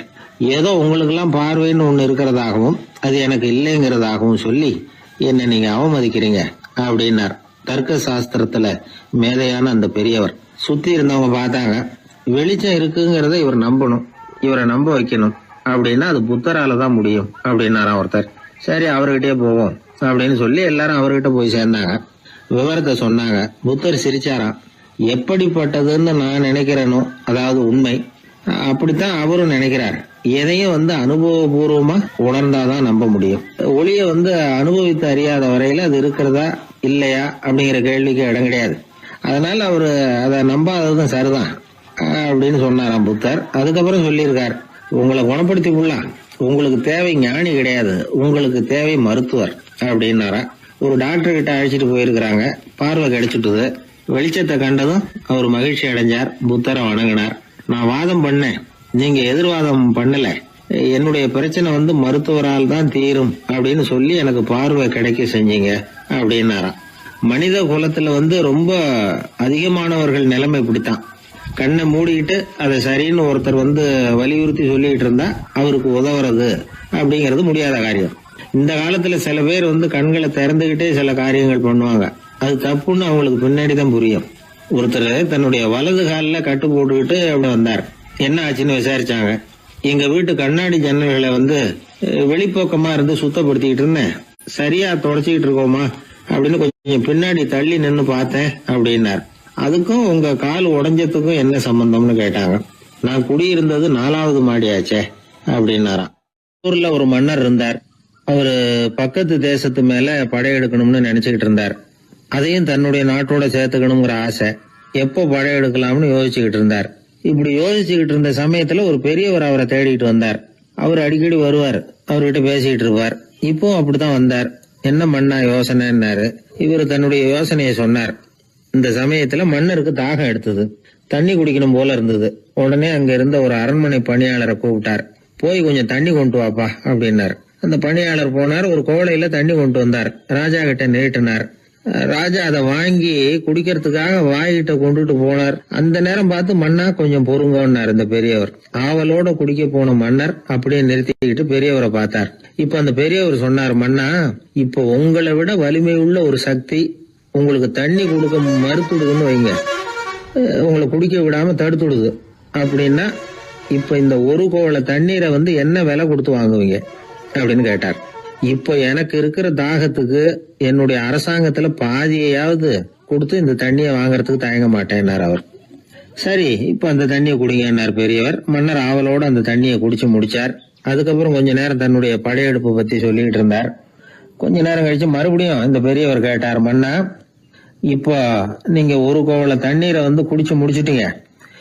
இப்ப அந்த தண்ணீர் உங்க உடம்பு விட்டு வெளியில வரக்கூடிய பாதை அடப்பட்டு போச்சு அப்படின்னு வச்சுங்க, அதை வெளியேற்றுவதற்காக நீங்க எவ்வளவு செலவழிப்பீங்க அப்படின்னு கேட்டார். மன்னர் யோசனை பண்ணார். அப்படி ஒரு நிலைமை ஏற்பட்டு போச்சுன்னா என்னுடைய அரசாங்கம் பூராவையும் அதுக்கு ஈடா தர்றதுக்கு கூட தயங்க மாட்டேன்னார். இப்ப அந்த பெரியவர் சொன்னார், எந்த அரசாங்கத்தின் மதிப்பு ஒரு கோவள தண்ணீர் அளவுக்கு கூட இல்லையோ அந்த அரசாங்கத்தை அடையணுங்கிற பேராசையில மனிதர்கள் தங்களுடைய சகோதரர்கள் கூடவே சண்டை போட்டுக்கிறாங்களே, அதுல ஏதாவது அர்த்தம் இருக்குதா அப்படின்னாராம். மன்னருக்கு இப்பதான் அர்த்தம் புரிஞ்சுதான். மனசுல தெளிவு உண்டாச்சு. தன் மனசுக்குள்ள உண்டான வெறிய விரட்டி அடிச்சு விட்டார். அதுக்கப்புறம் நிம்மதியா ஆட்சி புரிஞ்சார். இப்படி ஒரு கதை. உயிருக்கு என்ன விலை கொஞ்சம் யோசனை பண்ணி பாருங்க. ஆனா அது இப்ப எவ்வளவு மலிவா போயிட்டுது, அதையும் யோசனை பண்ணி பாருங்களேன். ஆசை பேராசையா மாறுது, அப்புறம் அது வெறியா ஆகுது, அதுக்கப்புறம் பைத்தியம் பிடிக்குது.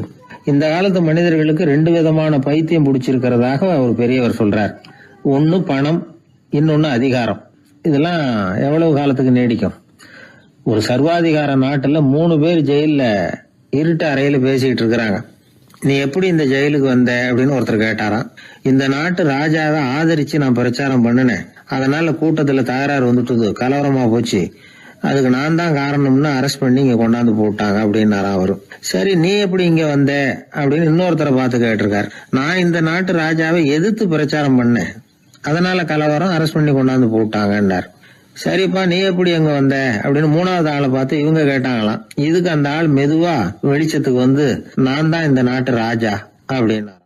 சில பேருக்கு தொட்டதெல்லாம் வெற்றியா முடியும், சில பேருக்கு தொட்டதெல்லாம் தோல்வியா முடியும். இதுல உள்ள ரகசியம் என்ன? அதை தெரிஞ்சுக்கணும்னா இந்த கதையை கேளுங்க. ஜப்பான்ல ஒரு பெரிய வீரர் இருந்தார். அவர் பேரு நொபுனாகா. அவர்கிட்ட இருந்த படை வீரர்கள் கொஞ்சம் பேர் தான். சிறிய படை பலத்தை வச்சுக்கிட்டு பெரிய பெரிய படைகளை எல்லாம் முறியடிச்சிருக்கிறார். அவர் அவ்வளவு சாமர்த்தியம் உள்ளவர். ஒரு தடவை எதிரி மீது படையெடுத்து போயிருக்கிறார். அப்போ அவருடைய படை வீரர்களுக்கும் தளபதிக்கும் ஒரு சந்தேகம் வந்துட்டுது. இந்த போர்ல நாம வெற்றி பெற முடியுமா அப்படிங்கிற சந்தேகம் இருந்தாலும் இதை எப்படி தலைவர்கிட்ட தெரிவிக்கிறது? ரொம்ப யோசனை பண்ணாங்க. கடைசியா கொஞ்சம் துணிச்சலை வரவழைச்சுக்கிட்டு மெதுவா கேட்டுட்டாங்க. அவர் பார்த்தார், சரி அதை நாம முடிவு செய்ய வேணாம். புத்த விகாரத்துக்கு போயிட்டு வருவோம், பூவா தலையா போட்டு பாத்துருவோம், என்ன வருதோ அது பிரகாரம் செயல்படுவோம். என்ன சொல்றீங்க? ஏன்னா போருக்கு செல்லும் பொழுது முழு மனசோட போகணும், ஊசலாட்டம் இருக்கக்கூடாது அப்படின்னார். தளபதியும் படை வீரர்களும் சரின்னு ஒத்துக்கிட்டாங்க. உடனே அவங்க எல்லாரும் அங்க பக்கத்துல இருந்த கோயிலுக்கு போனாங்களாம். தலைவர் உள்ள போனார். எல்லாரும் ஆவலோட வெளியில காத்துக்கிட்டு இருக்கிறாங்க. ரொம்ப நேரத்துக்கு அப்புறம் அவர் வெளியில வந்தார். தளபதி, துணை தளபதிகள் எல்லாரையும் கிட்டத்துல கூப்பிட்டார். அவங்க முன்னிலையில ஒரு தங்க காசை எடுத்தார். இத பாருங்க, இப்ப பூவா தலையா போட்டு பாத்துருவோம். பூ வந்தா தோத்துருவோம், தலை வந்தா ஜெயிச்சிருவோம். அதனால பூ விழுந்தா போர் வேணாம், அதை தவிர்த்துருவோம். தலை விழுந்ததுன்னா போருக்கு போவோம். விதி இப்போ நம்ம கையில தான் இருக்கு. இங்க என்ன தீர்ப்பு கிடைக்குதோ அது பிரகாரம் நடப்போம் அப்படின்னு சொல்லிவிட்டு தங்க காசு சுண்டி போட்டார். அது அப்படியே சுழன்று மேல போய் கணீர்னு தரையில வந்து விழுந்தது. எல்லாரும் ஆவலோடு அதை குனிஞ்சி பாக்குறாங்க. தலை விழுந்திருக்குது. ஒரே மகிழ்ச்சி, ஆரவாரம். அதுக்கப்புறம் அவங்களுக்கு சந்தேகம் வரவே இல்லை. அப்படியே உறுதியான ஒரு முடிவோட போருக்கு போனாங்க. வெற்றியோட திரும்பி வந்தாங்க. வெற்றி விழா நடக்குது. தளபதி பேசுறார். இந்த வெற்றியை காசுதான் முடிவு பண்ணிச்சு, அதனால விதியை வெல்ல யாரால முடியும் அப்படின்னார். சொல்லிவிட்டு உட்கார்ந்தார். அப்போ அந்த தலைவர் தன்கிட்ட இருந்த அந்த தங்க காசை எடுத்து ரகசியமா தளபதி கிட்ட கொடுத்தாராம். தளபதி அதை வாங்கி பாக்குறாரு. அந்த நாணயத்துல 2 பக்கமும் தலைதான் இருக்குது. இதுல இருந்து என்ன தெரியுதுன்னா, வெற்றியின் ரகசியம் என்னன்னா மன உறுதி தான். எதை செஞ்சாலும் மனக்குழப்பம் இருக்கக்கூடாது. எண்ணி துணிக கருமம், இது வள்ளுவர் வாக்கு. பரீட்சை ரிசல்ட் வர்ற சமயம் ஒரு பையன் ஒரு காசை சுண்டி போட்டு தலையா பூவா பாத்துக்கிட்டு இருந்தான். என்னப்பா பாஸா ஃபெயிலா பாக்குறியா அப்படின்னு கேட்டாங்க. பரீட்சை ரிசல்ட்டை பொறுத்த வரைக்கும் எனக்கு சந்தேகம் இல்லை சார் அப்படின்னா. அப்புறம் எதுக்கு இது அப்படின்னு கேட்டாங்க. ரிசல்ட் வந்த பிறகு எங்க அப்பா என்ன திட்டுறதோட விட்டுருவாரா இல்ல அடிப்பாரா அப்படிங்கறத தெரிஞ்சுக்கிறதுக்காக இது அப்படின்னு. ஒரே ஒரு ஊர்ல ஒரு ராஜா இருந்தார். அவரு ஒரு வித்தியாசமான ராஜா. எந்த வகையில வித்தியாசமானவர்னு கேட்டா, மக்கள் கிட்ட வரி வசூல் பண்றதுல கொஞ்சம் வித்தியாசமானவர். மற்ற மன்னர்கள் மாதிரி ஒரு நேரடியா வரி வசூல் பண்றது இல்ல, கொஞ்சம் மறைமுகமா அதை பண்ணுவார். அது எப்படின்னா, ஒவ்வொரு குடிமக்களுக்கும் மாசம் ஒரு மரக்கால் நெல்லு மக்கள் கொடுக்கறது இல்ல, ராஜா மக்களுக்கு கொடுப்பார். ஒரு மரக்கால் நெல்ல, அதாவது அரண்மனையில இருந்து ஒவ்வொரு வீட்டுக்கும் நெல் வந்து சேர்ந்துரும். அந்த ஒரு மரக்கால் நெல்ல இவங்க வாங்கிக்கிட்டு அதுக்கு பதிலா ஒரு மரக்கால் அரிசிய ராஜாவுக்கு திருப்பி கொடுக்கணும். இதுதான் அந்த ஊர் வழக்கம். ராஜா வந்து ஜனங்களுக்கு நெல்லை கொடுத்துட்டு அதுக்கு பதிலா அதே அளவு அரிசியா திருப்பி வாங்கிக்குவார். இதை தவிர வரி எதுவும் வசூல் பண்றது இல்ல. இப்படி ஒரு ராஜா. இது மேம்போக்கா பாக்குறதுக்கு ஏதோ சாதாரணமா தெரிஞ்சாலும் குடிமக்கள் ரொம்பவும் கஷ்டப்பட்டாங்க. ராஜா கொடுக்கற நெல்லையும் அரிசியாக்கணும், அதோட இன்னும் ஒரு பாதி அரிசியை இவங்க சேர்த்தும் கொடுத்தாகணும். மக்கள் வந்து ராஜாவை திட்ட ஆரம்பிச்சுட்டாங்க. இந்த ராஜா எப்ப சாவார் அப்படின்னு எதிர்பார்க்க ஆரம்பிச்சுட்டாங்க. ஏன்னா ரொம்ப கஷ்டப்படுத்துறாரு அப்படின்னு. பல பேர் அந்த ஊர்ல வீட்டை காலி பண்ணிவிட்டு வெளி தேசத்துக்கு போயிட்டாங்க. இங்க காலம் தள்ளுறது ரொம்ப கஷ்டம்னு. மக்கள் எதிர்பார்த்தது மாதிரியே நடந்தது. அந்த மன்னன் நோய் வந்து படுத்த படுக்கை ஆயிட்டான். ராஜா இப்படி சாக கிடக்குறாருன்னு தெரிஞ்சும் மக்கள் யாருமே வந்து பாக்கல. எப்படி பாப்பாங்க? அவர் தான் எப்போ போவாருன்னு பாத்துக்கிட்டு இருக்கிறாங்களே. என்ன ஏன் யாருமே வந்து பார்க்க மாட்டேங்கிறாங்க நம்ம குடிமக்கள்ல அப்படின்னு மந்திரி கிட்ட கேட்டார் ராஜா. நம்ம ஊர்ல மக்கள் எங்க இருக்காங்க பாக்குறதுக்குன்னாரு அவரு. ஏன் என்னாச்சு அவங்களுக்குன்னு கேட்டார். அமைச்சர் அப்பதான் அரசனுக்கு அவன் பண்ணின தவற வந்து சுட்டி காட்டினார். மக்களுக்கு இழைத்த கொடுமையை எடுத்து சொல்லி புரிய வச்சார். அதுக்கப்புறம் தான் மன்னருக்கு ஞானோதயம் வந்தது. செய்த பாவங்களை எண்ணி வருத்தப்பட்டான். மெதுவா அமைச்சர் பக்கம் திரும்பி, எங்க என் புள்ளன்னு கேட்டான். அவர் எங்கேயாவது ஊர் சுத்திக்கிட்டு இருப்பார், சூதாட்ட விடுதிகள்ல கிடப்பார் அப்படின்னாரு அமைச்சர். அவன் எங்க இருந்தாலும் உடனே அழைச்சிட்டு வாங்கன்னு உத்தரவு போட்டார் ராஜா. அடுத்த நாளே இளவரசனை கொண்டாந்து நிறுத்தினாங்க. தந்தையே என்ன செய்யணும்னா சொல்லுங்க அப்படின்னு கேட்டான் இளவரசன். அவர் சொன்னார், மகனே, மக்களுக்கு வந்து நான் பொல்லாதவன் ஆயிட்டேன், அவங்க எல்லாம் என்ன நல்லவன்னு சொல்லணும். அப்படி அவங்கள சொல்ல வைக்க வேண்டியது உன்னோட பொறுப்புன்னார். தந்தையே, நீங்க வந்து கவலைப்படாதீங்க, உங்களை ரொம்ப ரொம்ப நல்லவர்னு மக்கள் சொல்லும்படியாக நான் செய்யறேன் அப்படின்னா பையன். அதுக்கப்புறம் கொஞ்ச நாள்ல பையன் பட்டத்துக்கு வந்தான். அவன் என்ன பண்ணான், வரி வசூல் பண்ற முறையில ஒரு மாற்றத்தை உண்டு பண்ணான். என்ன மாற்றம் பண்ணனான்னா, ஒவ்வொரு வீட்டுக்கும் ஒரு மரக்கால் உமிய கொடுக்கறது, அதுக்கு பதிலா ஒரு மரக்கால் அரிசியை வாங்கிக்கிறது. அப்பா என்ன பண்ணாரு, நெல்லை கொடுத்துட்டு அரிசியா வாங்கினார். இவன் மகன் உமிய கொடுத்துட்டு அரிசியா வாங்கினான். கொஞ்ச காலம் ஆச்சு. ஒரு நாள் மந்திரியை கூப்பிட்டு கேட்டான், அமைச்சரே, நம்ம ஊர் மக்கள் என்ன பேசிக்கிறாங்க அப்படின்னு. உங்க அப்பா ரொம்ப நல்லவன்னு பேசிக்கிறாங்க அப்படின்னாரு அமைச்சர். எப்படி இருக்கு பாருங்க, இவன் பண்ற கொடுமையில அப்பங்காரன் ரொம்ப நல்லவன் ஆயிட்டான். அதாவது இளவரசனை விட பழைய மன்னரே ரொம்ப நல்லவர், ரொம்ப பாதி கஷ்டம் தான் இது முழு கஷ்டம்ங்கிறது மாதிரி ஆயிட்டுது. எப்படியோ அப்பாவுக்கு கொடுத்த வாக்க புள்ள காப்பாத்தி விட்டான். அதாவது மன்னர் ரொம்ப நல்லவர்னு சொல்ல வைக்கிறேன்னு தானே சொன்னான், அதே மாதிரி சொல்ல வச்சுட்டான். இந்த காலத்துல இது மாதிரி அப்பாவுக்கு உதவுற பிள்ளைகள் உண்டு. ஒரு பிள்ளையாண்டான்னு சொன்னான், நான் எங்க அப்பாவுக்கு ரொம்ப ரொம்ப உதவியா இருக்கிறேன் அப்படின்னா. அப்படியா, உங்க அப்பாவுக்கு ரொம்ப உதவியா இருக்கிறியா அப்படின்னா, உங்க அப்பா என்ன செஞ்சிட்டு இருக்காருன்னு கேட்டேன். சும்மாதான் இருக்கிறார் அப்படின்னா அவன். சும்மா இருக்கிறதுக்கு இவன் உதவியா இருக்கிறானா? இப்படி இருக்கிறாங்க. அதாவது நல்லவன் அப்படின்னு பேர் வாங்குறது ரொம்ப கஷ்டம். அத எந்த வகையில வாங்கணும்னு முடிவு பண்றதுதான் முக்கியம். அதனால வாழ்க்கையில நாம மன்னரா இருந்தாலும் சரி, சாதாரண மக்களா இருந்தாலும் சரி, நல்லவன் அப்படிங்கிற பேர் வாங்குறது ரொம்ப முக்கியம். ஒரு சீடன் வெளியூர் புறப்படுறதுக்கு தயாரா இருந்தான். ரொம்ப தூரம் போக போறான். திரும்பி வர நாளாகும். புறப்படுறதுக்கான ஆயத்த வேலைகள்ல ஈடுபட்டு இருந்தான். அந்த சமயம் பார்த்து இன்னொரு சீடன் அவங்கிட்ட வந்தான். நம்ம குரு உன்னை அழைச்சிட்டு வர சொன்னார், வா அப்படின்னு கூப்பிட்டான். இவன் உடனே புறப்பட்டு போனான். குருநாதரை பார்த்தான். அவரு காலில் விழுந்து வணங்கினான். வணங்கிவிட்டு எழுந்திரிச்சான். அவ்வளவுதான். குரு ஏதாவது உபதேசம் பண்ணுவாருன்னு எதிர்பார்த்தான். ஆனா நடந்தது என்ன தெரியுமா? குரு அவனுக்கு ஓங்கி ஒரு அடி கொடுத்தார். எதிர்பாராம இந்த அடியை வாங்கினதும் அந்த சீடன் அதிர்ந்து போயிட்டான். பக்கத்துல இருந்த மற்ற சீடர்களும் திகைச்சு போய் நின்னுட்டாங்க. அடி வாங்கின சீடனுக்கு மனசுக்குள்ள குழப்பம். நாம என்ன தப்பு பண்ணணும், புறப்படுற நேரத்துல இப்படி குரு கிட்ட அடி வாங்குற மாதிரி ஆயிட்டுதே அப்படின்னு நினைச்சு மனசுக்குள்ள ரொம்ப வேதனைப்பட்டான். கொஞ்சம் துணிச்சலை வரவழைச்சுக்கிட்டு குருநாதர்கிட்டயே கேட்டுட்டான், சுவாமி, நான் என்ன தப்பு பண்ணினேன்? என்ன இப்படி அடிச்சுட்டீங்களே, ஒரு வார்த்தை கூட உங்களை எதிர்த்து நான் பேசினது இல்லையே, இவ்வளவு காலமா உங்க விருப்பத்துக்கு விரோதமா ஒரு காரியம் கூட நான் செஞ்சது இல்லையே, வந்ததும் வராததுமா ஒண்ணுமே சொல்லாம என்ன அடிச்சுட்டீங்களே, குருவே, நான் செஞ்ச குற்றம் தான் என்ன அப்படின்னு கண்ணீரோட பரிதாபமா கேட்டானா அந்த சீடன். ஆனா அந்த குரு முகத்துல கொஞ்சம் கூட கோபம் இல்லை. அவர் சிரிச்சுக்கிட்டே நின்னுகிட்டு இருந்தாராம். அதுக்கப்புறம் சொன்னாராம், என்னுடைய அருமை சீடனே, நீ ஒரு தவறும் பண்ணல. நான் உன்னை அடிச்சது நீ ஏதோ தப்பு பண்ணிவிட்டேங்கிறதுக்காக இல்ல. நீண்ட பயணம் போக போற, ஞாபகமா ஏதாவது கொடுத்து அனுப்ப வேணாமா? நீ ஞானம் பெற்ற பிறகுதான் திரும்பி வரப்போறேங்கிறது எனக்கு தெரியும். அதுக்கு பிறகு உன்னை அடிக்க முடியுமா? அதனால இப்ப கிடைச்சிருக்கிற இந்த வாய்ப்பை பயன்படுத்திக்கிட்டேன். அப்போதைக்கு இப்பவே அடிச்சுட்டேன், அவ்வளவுதான், வேற ஒண்ணும் இல்லை அப்படின்னாராம். குரு சிரிச்சுக்கிட்டே இப்படி சொல்றார். இருந்தாலும் இதுவும் ஒரு உபதேசம் தான். அதிர்ச்சிகளால விழிப்படைய வைக்கிறதும் ஒரு வழிதான். இது ஜென் வழி. பெரும்பாலும் அதிர்ச்சியின் மூலமாகவே ஞான தரிசனத்தை அருள்கிறவர்கள் தான் ஜென் குருமார்கள். நம்ம தியானம் தான் ஜென். இந்தியாவில இருந்து சீனாவுக்கு போய் கொஞ்சம் பேர் மாறி வளம் பெற்று ஜப்பான்ல ஜென் ஆகி வளர்ந்துருக்குது, அவ்வளவுதான். ஜென்கிறது தியானம். எதை நினைச்சும் தியானிக்கிறது இல்ல, எல்லாத்திலையும் தியானம் இருக்கிறதா சொல்லுது ஜென். பேசுறது, இருக்கிறது, நடக்கிறது, சாப்பிடுறது, சிரிக்கிறது, தூங்குறது, தொழில் செய்யறது அல்லது சும்மா இருக்கிறது எல்லாமே தியானம் தான். ஜென்கிறது ஒரு சுய தரிசனம், தன்னைத்தானே அடையாளம் கண்டுகொள்கிறது தான் அது. இல்லாத எதையும் தேடி கண்டுபிடிக்கிறது இல்ல. சென் மார்க்கத்தை பத்தி ஓஷோ என்ன சொல்றார் தெரியுமா? காணாமல் போன தன்னுடைய மூக்கு கண்ணாடி தன்னுடைய மூக்கின் மேல் இருப்பதை கண்டுகொள்வது போன்றது சென் அப்படிங்கிறார். நம்மால் ஒருத்தர் இன்னொருத்தர் முகத்தை ரொம்ப நேரமா உத்து பார்த்துக்கிட்டு இருந்தார். என்ன பாக்குறீங்கன்னாரு அவரு. நீங்க போட்டிருக்கீங்களே மூக்கு கண்ணாடி, அதை தான் பாக்குறேன்னாரு இவரு. நீங்க அப்படி பாக்குறதுக்கு விசேஷ காரணம் ஏதாவது உண்டான்னு கேட்டார் இவர். உண்டுன்னார். என்னன்னு கேட்டார். நேத்திக்கு காணாம போன என்னோட மூக்கு கண்ணாடி அது அப்படின்னாராம் இவர். ஒரு ஊர்ல ஒரு குரு இருந்தார்.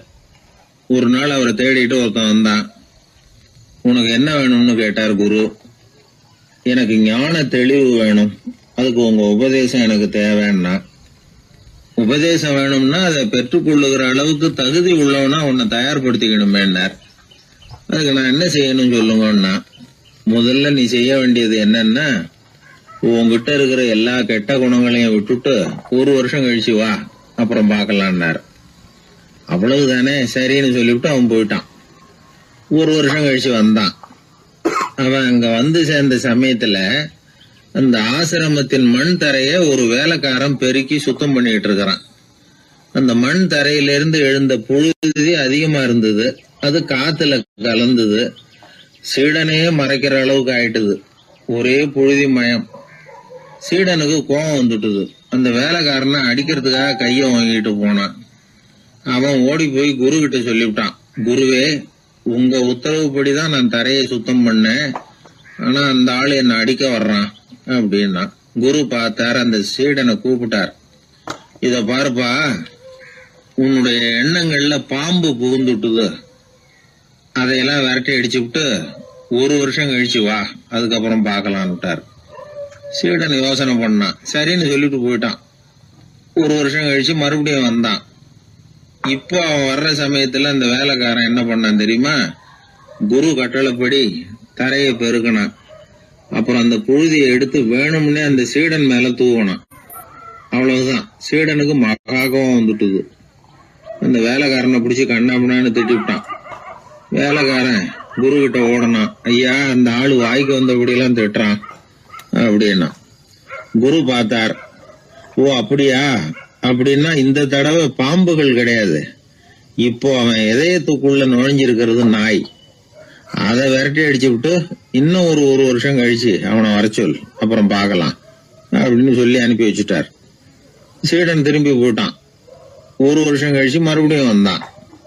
இப்போ அவன் வர்றப்போ என்ன செய்யணுங்கிறத அந்த வேலைக்காரங்கிட்ட குரு ஏற்கனவே சொல்லி வச்சிருக்கிறார்.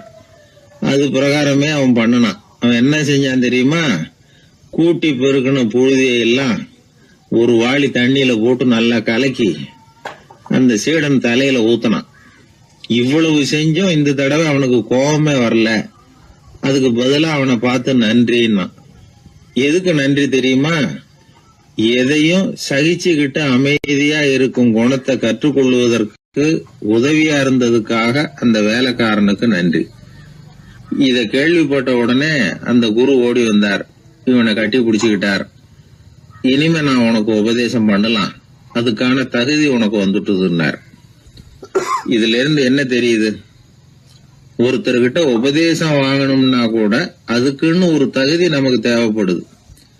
சகிப்புத்தன்மை ஒவ்வொரு மனிதனுக்கும் தேவைதான். இந்த காலத்துல ஒரு குரு, அவரை தேடி ஒருத்தன் வந்தான். குரு அவனை நிமிர்ந்து பார்த்துட்டு சொன்னார், நீ முதல்ல சகிப்புத்தன்மையை வளர்த்துக்கிட்டு அதுக்கப்புறம் என்கிட்ட வாழ்னார். இவன் அவரை நிமிர்ந்து பார்த்துட்டு சொன்னான், குருவே, நான் உங்ககிட்ட வந்திருக்கிறதே சகிப்புத்தன்மையை வளர்த்துக்கிறதுக்காகத்தானே அப்படின்னு. மனுநீதி சோழன் வரலாறு நமக்கு தெரியும். அது மாதிரி நீதி தவறாத ஆட்சியாளர்கள் பல பேர் இருந்திருக்கிறாங்க இந்த உலகத்துல. ஹசரத் உமர் பின் கத்தாப் அப்படின்னு ஒருத்தர், இஸ்லாத்தின் 2வது கலீஃபா இவர். அவருடைய ஆட்சி காலத்துல நடந்த ஒரு நிகழ்ச்சி. இந்த மன்னருக்கு ஒரு மகன், அவர் பேரு அபு ஷஹ்மா. அந்த மிசர் நாட்டு கவர்னர் அமர் பின் ஆஸ், அந்த மன்னருடைய மகன் கவர்னர் அவர்களுடைய கவனிப்புல இருந்தார். அந்த சமயத்துல ஒரு நாள் அவர் மதுபானா இருந்தனர். கவர்னருக்கு தெரிஞ்சு போச்சு. அவருக்கு தர்ம சங்கடமா போட்டுது. அவர் செஞ்சது மன்னருடைய மகன். கவர்னர் யோசனை பண்ணார். அவர் மெதுவா தன்னுடைய வீட்டுக்கு அழைச்சிட்டு வந்தார். அதிகமா அவரை கஷ்டப்படுத்தாம ஒரு சின்ன தண்டனை கொடுத்து பிரச்சனையை தீர்த்துட்டார். ஏதோ பேருக்கு ஒரு தண்டனை, அவ்வளவுதான். இது நடந்து கொஞ்ச நாள் கழிச்சு மன்னருக்கு இந்த விஷயம் தெரிஞ்சு போச்சு. தன்னுடைய மகன்கிறதுனால கவர்னர் லேசான தண்டனையோட விட்டுட்டார் அப்படிங்கறத புரிஞ்சுக்கிட்டார். உடனே கவர்னருக்கு தகவல் அனுப்பினார். அமர் பின் ஆஸ் அவர்களே, என்னுடைய மகன் மதுபானம் அருந்தி இருக்கிறான். அது உங்களுக்கு தெரிஞ்ச உடனே தண்டனை கொடுத்திருக்கிறீங்க. கலீஃபாவின் மகன்கிற காரணத்தினால குறைவான தண்டனையை கொடுத்ததாக கேள்விப்படுறேன். இது ஷரியத்தின்படி மாபெரும் குற்றம். உங்களுடைய நடத்தையும் மன்னிக்க கூடியதல்ல. இந்த கடிதம் கண்ட உடனே மகன் அபு ஷஹ்மாவை மதீனாவுக்கு அனுப்பி வைக்க வேண்டியது அப்படின்னு கடிதம் எழுதினார். அதை பார்த்தார் கவர்னர். உடனே கலீஃபாவின் மகனை மதீனாவுக்கு அனுப்பி வச்சார். மன்னர் முன்னாடி நீதி விசாரணை நடக்குது. தன்னுடைய மகனுக்கு சவுக்கடி வழங்கும்படியா உத்தரவிடுறார் ஹசரத் உமர் பின் கத்தாப். தண்டனை நிறைவேற்றப்பட்டது. கூடியிருந்தவர்கள்லாம் ஐயா கொஞ்சம் கருணை காட்டுங்க அப்படின்னு சொல்லி மன்னர் கிட்ட வேண்டிக்கிட்டாங்களாம். இந்த வேண்டுகோளை மன்னர் ஏத்துக்கல. நீதியின் முன்னால் தந்தை மகன் அன்பு நேசம் உறவு இந்த முறைகளை எல்லாம் கவனிக்க முடியாது. குற்றம் செஞ்சவர் தண்டிக்கப்பட வேண்டியவர், அவர் யாரா இருந்தாலும் சரி அப்படின்னாராம். எல்லா ஆட்சியாளர்களுமே கவனிக்க வேண்டிய ஒரு செய்தி இது. அவர் ஒரு நாள் தன்னுடைய அரசாங்க கணக்கு வழக்குகளை பார்த்துட்டு இருக்கிறார். அந்த சமயத்துல அவரை பார்க்க ஒரு பெரிய மனிதர் வந்தார். இவர் தன்னுடைய சொந்த வேலை காரணமா வந்திருக்கிறார் அப்படிங்கறத அவர் புரிஞ்சுக்கிட்டார். உடனே அது வரைக்கும் வரைக்கும் எரிஞ்சுகிட்டு இருந்த விளக்க அணைச்சுட்டு இன்னொரு விளக்க ஏத்தி வச்சுக்கிட்டாராம். இந்த செயலுக்கு என்ன காரணம்னு கேட்டிருக்கிறார் வந்தவர். இதுக்கு அவரு சொன்னார், ஐயா நீங்க வந்த போது இங்க எரிஞ்சுகிட்டு இருந்தது அரசாங்க விளக்கு, இப்ப எரியறது சொந்த விளக்கு. சொந்த விஷயங்களை பேசுறப்போ அரசாங்க பணத்தை செலவு பண்ணக்கூடாது, அதனாலதான் விளக்க மாத்தனே அப்படின்னாராம். இப்படிலாம் பல பேர் இந்த உலகத்துல இருந்திருக்கிறாங்க. ஆனா இப்ப எல்லாம் பல பேர் அப்படி இருக்கிறது இல்ல. ஒருத்தர் அப்படிதான் அரசாங்க விஷயங்களை பார்த்துக்கிட்டு உட்கார்ந்து இருக்கிறார். அந்த சமயத்துல ஒரு பெரிய தொழில் அதிபர் அவரை பார்க்க வந்திருக்கிறார். இவரு சடார்னு எழுந்திருச்சு எரிஞ்சுகிட்டு இருந்த விளக்க அணைச்சுட்டார். எங்கும் ஒரே இருட்டு. ஏன் விளக்க அணைச்சுட்டீங்கன்னு கேட்டிருக்கிறார் வந்தவர். இங்க நடக்கிறது மத்தவங்க கண்ணுல பற்றக்கூடாது அப்படிங்கறதுக்காக தான் விளக்க அணைச்சேன். நீங்க கொண்டு வந்திருக்கிறத அப்படி ஒரு ஓரமா வச்சுட்டு போடுங்க, அதுக்கப்புறமா விளக்க போட்டு நான் எடுத்துக்கிறேன் அப்படின்னாராம் இவர். ஒரு குழந்தை அம்மா கிட்ட போச்சு, அம்மா என்ன தூக்கிக்க. உடனே அந்த அம்மா அந்த குழந்தைய தூக்கி இடுப்புல வச்சுக்கிறாங்க. எந்த பக்கம் வச்சுக்கிறாங்க? இடது பக்கம். பொதுவா குழந்தைய தூக்குறவங்க யாரும் வலது பக்கம் இடுப்புல வச்சுக்கிறது இல்ல. விவரம் தெரியாத சில ஆம்பளைகளை அப்படி தூக்கி வச்சுக்கிட்டு அலையிறது உண்டு. ரொம்ப காலமாவே குழந்தைகளை இடுப்புல இடது பக்கமா வச்சிருக்கிற பழக்கம் தான் இருந்து வந்திருக்குது. இதுக்கு ஆய்வாளர்கள் என்ன காரணம் சொல்றாங்க தெரியுமா? அப்படி இருந்தாதான் குழந்தை சொல்றத, குழந்தை நினைக்கிறத தாயினால நல்லா உணர முடியுதாம். இடது பகுதி ஆட்சி பண்றது, குறிப்பா காதின் தலைமையாக இருக்கிறது வலது பக்கம் தான். அதனால தாய் குழந்தைக்கு பதில் சொல்லவோ, அது என்ன கேக்குதுங்கிறத சீக்கிரமா புரிஞ்சுக்கிட்டு நடந்துக்கவோ அதுதான் சௌரியம் அப்படின்னு ஆய்வாளர்கள் இதுக்கு காரணம் சொல்றாங்க. இதனால என்ன ஆகுதான், தாய்க்கும் குழந்தைக்கும் நெருக்கம் அதிகமாகுதான், குழந்தைக்கும் பாதுகாப்பு அதிகமா. அது மட்டும் இல்ல, ஒரு தாய் தன்னுடைய குழந்தைய இடுப்புல சுமக்கிறதுனால அவள் நினைக்கிறத, அவளோட இதய துடிப்ப குழந்தை உணர்தான். 9 மாதத்துக்கு அதிகமா இருந்த இடம் இல்லையா, அதனால அவளை பத்தி நல்லா அறிந்து கொள்ளுகிற வாய்ப்பும் குழந்தைக்கு கிடைக்குது. நம்ம முன்னோர்கள் ரொம்ப காலத்துக்கு முன்னாடியே வலது கையை பார்க்க ஆரம்பிச்சிட்டாங்களாம். அவங்க பயன்படுத்திய கல் ஆயுதங்கள்லாம் வலது பக்கமா தான் தீட்டப்பட்டிருக்குது. அதுல இருந்து நமக்கு என்ன தெரியுதுன்னா, வலது கையை தான் உபயோகப்படுத்தி இருக்கிறாங்கிறது தெரியுது. இப்படி எல்லாம் இருந்தா கூட இன்னைக்கு நம்மள 10ல் ஒருத்தருக்கு ஒரு பழக்கம் உண்டு, அது இடது கை பழக்கம். ஆனாலும் 2 கைகளும் ஒற்றுமையா இருக்கிறதுக்கு தான் ரொம்பவும் முயற்சி பண்ணுதான். இப்போ வலது கை பழக்கம் உள்ளவங்க பேசுறதுக்கு, எழுதுறதுக்கு செயல்படுத்துற தலைமையகம் தலையின் பின்புறம் பிடரியில் இருக்குது. இடது கை பழக்கம் உள்ளவங்களுக்கு மூளையில 2 பக்கங்கள்லயும் தலைமையகம் இருக்குது. இது விஞ்ஞானிகள் சொல்றது. எத்தனையோ மேதைகள் இடது கை பழக்கம் உள்ளவங்களா இருந்திருக்கிறாங்க. அமெரிக்க மேதை பெஞ்சமின் பிராங்கிலின், இத்தாலிய ஓவியர் லியோனார்டோ டாவின்சி, இப்படி நிறைய பேர் இருந்திருக்கிறாங்க, இப்பவும் இருக்கிறாங்க. காலங்காலமா இயல்பாவே இடது கை பழக்கம் இருந்து வந்திருக்குது. அப்படி இருக்கிறப்போ வலது கை எப்போ இடது கைய வென்றது, ஜெயிச்சது அப்படிங்கிற விவரம் இன்னமும் யாருக்குமே புரியல. ஆய்வாளர்களுக்கும் புரியல. அவங்களும் யோசிச்சுக்கிட்டு இருக்கிறாங்க. உலகம் இடது பக்கமா தான் சுத்துது. வானத்துல இருக்கிற வெள்ளி வீதி, அப்புறம் அணுவுல இருக்கிற துணுக்குகள், உடம்புல இருக்கிற அமினோ அமிலம், இப்படி எல்லாமே இடதுபுறமா தான் இயங்கிட்டு இருக்குது. இவ்வளவு செய்திகள் இடது கைக்கு ஆதரவா இருக்கிறப்போ அது எப்படி வலது கை கிட்ட ஏமாந்தது அப்படிங்கிற ரகசியம் இன்னமும் யாருக்கும் தெரியலையா. இது சம்பந்தமா ஆராய்ச்சி பண்றவங்களுக்கு இது இன்னமும் ஒரு பிரச்சனையா தான் இருக்குதான். இப்படி இடது கை ஒதுங்கிட்டதுனால இப்பெல்லாம் வலது கைக்கு தான் மரியாதை அதிகமா போச்சு. ஒரு ஆசாமி இடது கையில கட்டு போட்டுட்டு வந்தானா, கையில என்னப்பா கட்டுன்னு விசாரிச்சிருக்கிறார் ஒருத்தர். ஒரு இயந்திரத்தை பிரிச்சு ரிப்பேர் பார்த்துக்கிட்டு இருந்தேன், மறுபடியும் அதை ஓட விட்டு பாக்குறப்போ இடது கை விரல் மாட்டிக்கிட்டது, அதுதான் கட்டு அப்படின்ட்டு இருக்கான். நல்ல வேளை வலது கை மாட்டி இருந்தா உன்னால சாப்பிட கூட கஷ்டமா போயிருக்குமே அவர். இதுக்கு அவன் சொன்னானா, முதல்ல வலது கை தாங்க மாட்டிக்க இருந்தது, நான் தான் உடனே புத்திசாலித்தனமா அதை இழுத்துக்கிட்டு இடது கையை கொடுத்தேன் அப்படின்னு இருக்கான். இவன் எப்பேற்பட்ட புத்திசாலி பாருங்க. இந்த வலது கை இடது கைங்கிறத பத்தி அறிவியல் ஆராய்ச்சி ஒரு பக்கம் இருந்தாலும் கை சுத்தமா இருக்கணும், இது வாழ்க்கைக்கு முக்கியம். உண்மை, உழைப்பு, நேர்மை இதெல்லாம் இருந்தாதான் வாழ்க்கையில முன்னேற முடியும். அதனால இந்த இடது கை பழக்கம், வலது கை பழக்கம் எது எப்படி இருந்தாலும் அது ஒருத்தருடைய புத்திசாலித்தனத்தை பாதிக்கிறது இல்ல. அதனால வாழ்க்கையில முன்னேறதுக்கு இது ஒரு இடைஞ்சலா இருக்கிறது இல்ல. நாம நம்ம உடம்பையும் புரிஞ்சுக்குவோம், மனசையும் புரிஞ்சுக்குவோம். அப்படி புரிந்து கொண்டு வாழ்க்கையில முன்னேறுவோம். ஒரு இளைஞன், வசதியான குடும்பம், அவனுக்கு வாழ்க்கையில நிம்மதி இல்ல, வாழவே பிடிக்கல, எல்லாம் வெறுத்து போச்சு. என்ன பண்ணலாம்னு யோசனை பண்ணான். ஒரு குருவை தேடிட்டு போனான். அவர்கிட்ட தான் வந்த விவரத்தை சொல்லி ஏதாவது வழி சொல்லுங்க சுவாமின்னு கேட்டான். அவரு பார்த்தார். சரி, அதுக்கு முன்னாடி உன்னை பத்தி கொஞ்சம் சொல்லு, எவ்வளவு படிச்சிருக்கிற, என்ன தெரியும் உனக்கு அப்படின்னு கேட்டார். சுவாமி, நான் ஒழுங்கா படிக்கல, எதுவும் தெரியாது, ஆனா ஒண்ணு, கொஞ்சம் சதுரங்கம் ஆட தெரியும் எனக்கு, அவ்வளவுதான். குரு கொஞ்சம் யோசனை பண்ணார். பக்கத்துல இருந்த ஒரு சீடனை கூப்பிட்டார். அவங்கிட்ட ஒரு பேரை சொல்லி, நீ உடனே போய் அந்த பிக்ஷுவை இங்க கூப்பிட்டுட்டு வா அப்படின்னார். வரும்பொழுது ஒரு சதுரங்க பலகையும் அதுல விளையாடுறதுக்கான காய்களையும் எடுத்துட்டு வா, அப்படியே நம்ம சீடர்கள் எல்லாரையும் இங்க வர சொல்லு அப்படின்னு சொன்னார். கொஞ்ச நேரத்துல எல்லாரும் சேர்ந்தாங்க. சதுரங்க பலகையை கொண்டாந்து வச்சாங்க. அந்த பிட்சுவும் வந்து சேர்ந்தார். குரு முன்னாடி அடக்கமா நின்னார். குரு அவரை கிட்டத்துல கூப்பிட்டு கொஞ்ச நேரம் சதுரங்கம் ஆடணும்னார். அந்த பிட்சுவுக்கு சதுரங்கம்னா என்னன்னு தெரியாது. இருந்தாலும் மறுப்பு எதுவும் சொல்லல. குரு சொன்னார், பிட்சுவே, நீர் என்னுடைய சீடர், என்னுடைய பேச்ச மறுக்காதவர். உம்முடைய அடக்கத்தையும் பணிவையும் நான் அறிவேன். எனக்காக உயிரையும் கொடுக்கறதாக சொல்லி இருக்கிறீங்க. இப்போ அதுக்கான வாய்ப்பு வந்திருக்குது. நீங்க இந்த இளைஞனோட சதுரங்கம் ஆடணும். தோத்து போனா இந்த வாளால தலையை சீவி விடுவேன். ஆனா இறந்தாலும் உமக்கு சொர்க்கம் நிச்சயம். நீங்கள் வெற்றி பெற்றுட்டா தோற்று போன இந்த இளைஞனின் தலையை சீவி விடுவேன். சரி, இப்போ நீங்க ஆட ஆரம்பிக்கலாம்னார். ஆட்டம் ஆரம்பமாச்சு. அந்த பிட்சு முகத்துல சலனமே இல்ல. சாவை பத்தி கவலைப்பட்டதாவே தெரியல. எதுவும் புரியலன்னாலும் குருவின் கட்டளைங்கிறதுனால ஏதோ ஒரு காயை நகர்த்திட்டு இருந்தார். சுத்தி இருந்த சீடர்கள் முகத்துல திகில், பயம், பாவம், நம்ம பிட்சு நிலைமை இப்படி ஆயிட்டுதே அப்படிங்கிற கவலை. குரு கையில பெரிய வாள் பளபளப்பா தயாரா இருக்குது. பிட்சு காயை நகர்த்துறது ஆரம்பத்திலேயே ஆச்சரியமா தெரிஞ்சாலும் அவருக்கு சதுரங்கம் பத்தி எதுவுமே தெரியாதுங்கிறது இளைஞனுக்கு புரிஞ்சு போச்சு. அவனுக்கு உற்சாகம் வந்துட்டது. சுறுசுறுப்பா காய்களை நகர்த்த ஆரம்பிச்சான். பிட்சு கொஞ்சம் கொஞ்சமா தோத்துக்கிட்டே வந்தார். சுத்தி இருக்கிற சீடர்கள் முகத்துல சொல்ல முடியாத வேதனை. இளைஞன் முகத்துல மகிழ்ச்சி. நிமிர்ந்து பார்த்தான் எதிரில இருந்த பிட்சுவை. அவர் முகத்தை பார்த்ததும் இவனுக்கு ரொம்ப பாவமா இருந்தது. அந்த முகத்துலதான் எவ்வளவு சாந்தம், எவ்வளவு இனிமை, அவர் கண்கள்ல எவ்வளவு கருணை. இவர் சாகத்தான் வேணுமா? இளைஞன் யோசிக்க ஆரம்பிச்சான். நாம இறந்து போனா யாருக்கும் எந்த இழப்பும் இல்ல.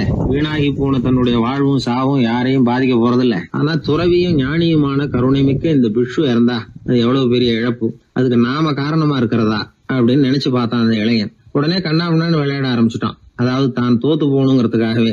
ஆட்டத்தை கூர்ந்து கவனிச்சுக்கிட்டு இருந்த குரு திடீர்னு சதுரங்க பலகையை கழுத்து தள்ளினார். காய்கள்லாம் செதறி போட்டுது.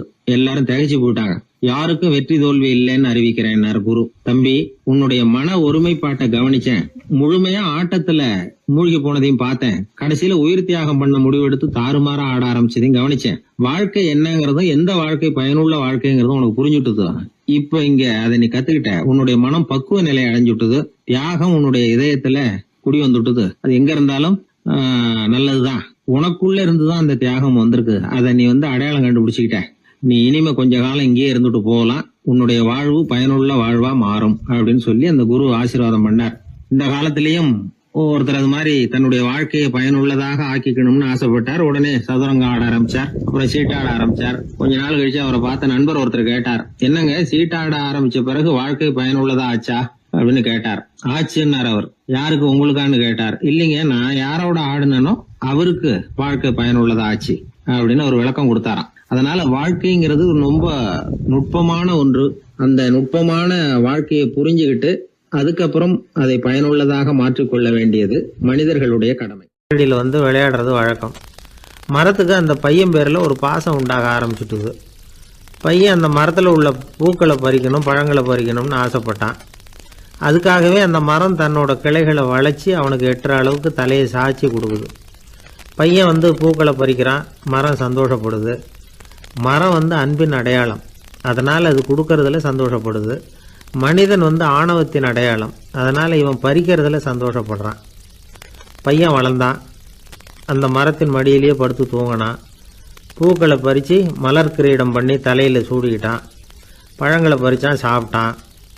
அதை பார்த்து அந்த மரம் சந்தோஷப்பட்டுது. கொஞ்ச நாளாச்சு. பையன் இன்னும் கொஞ்சம் பெரியவனானான்.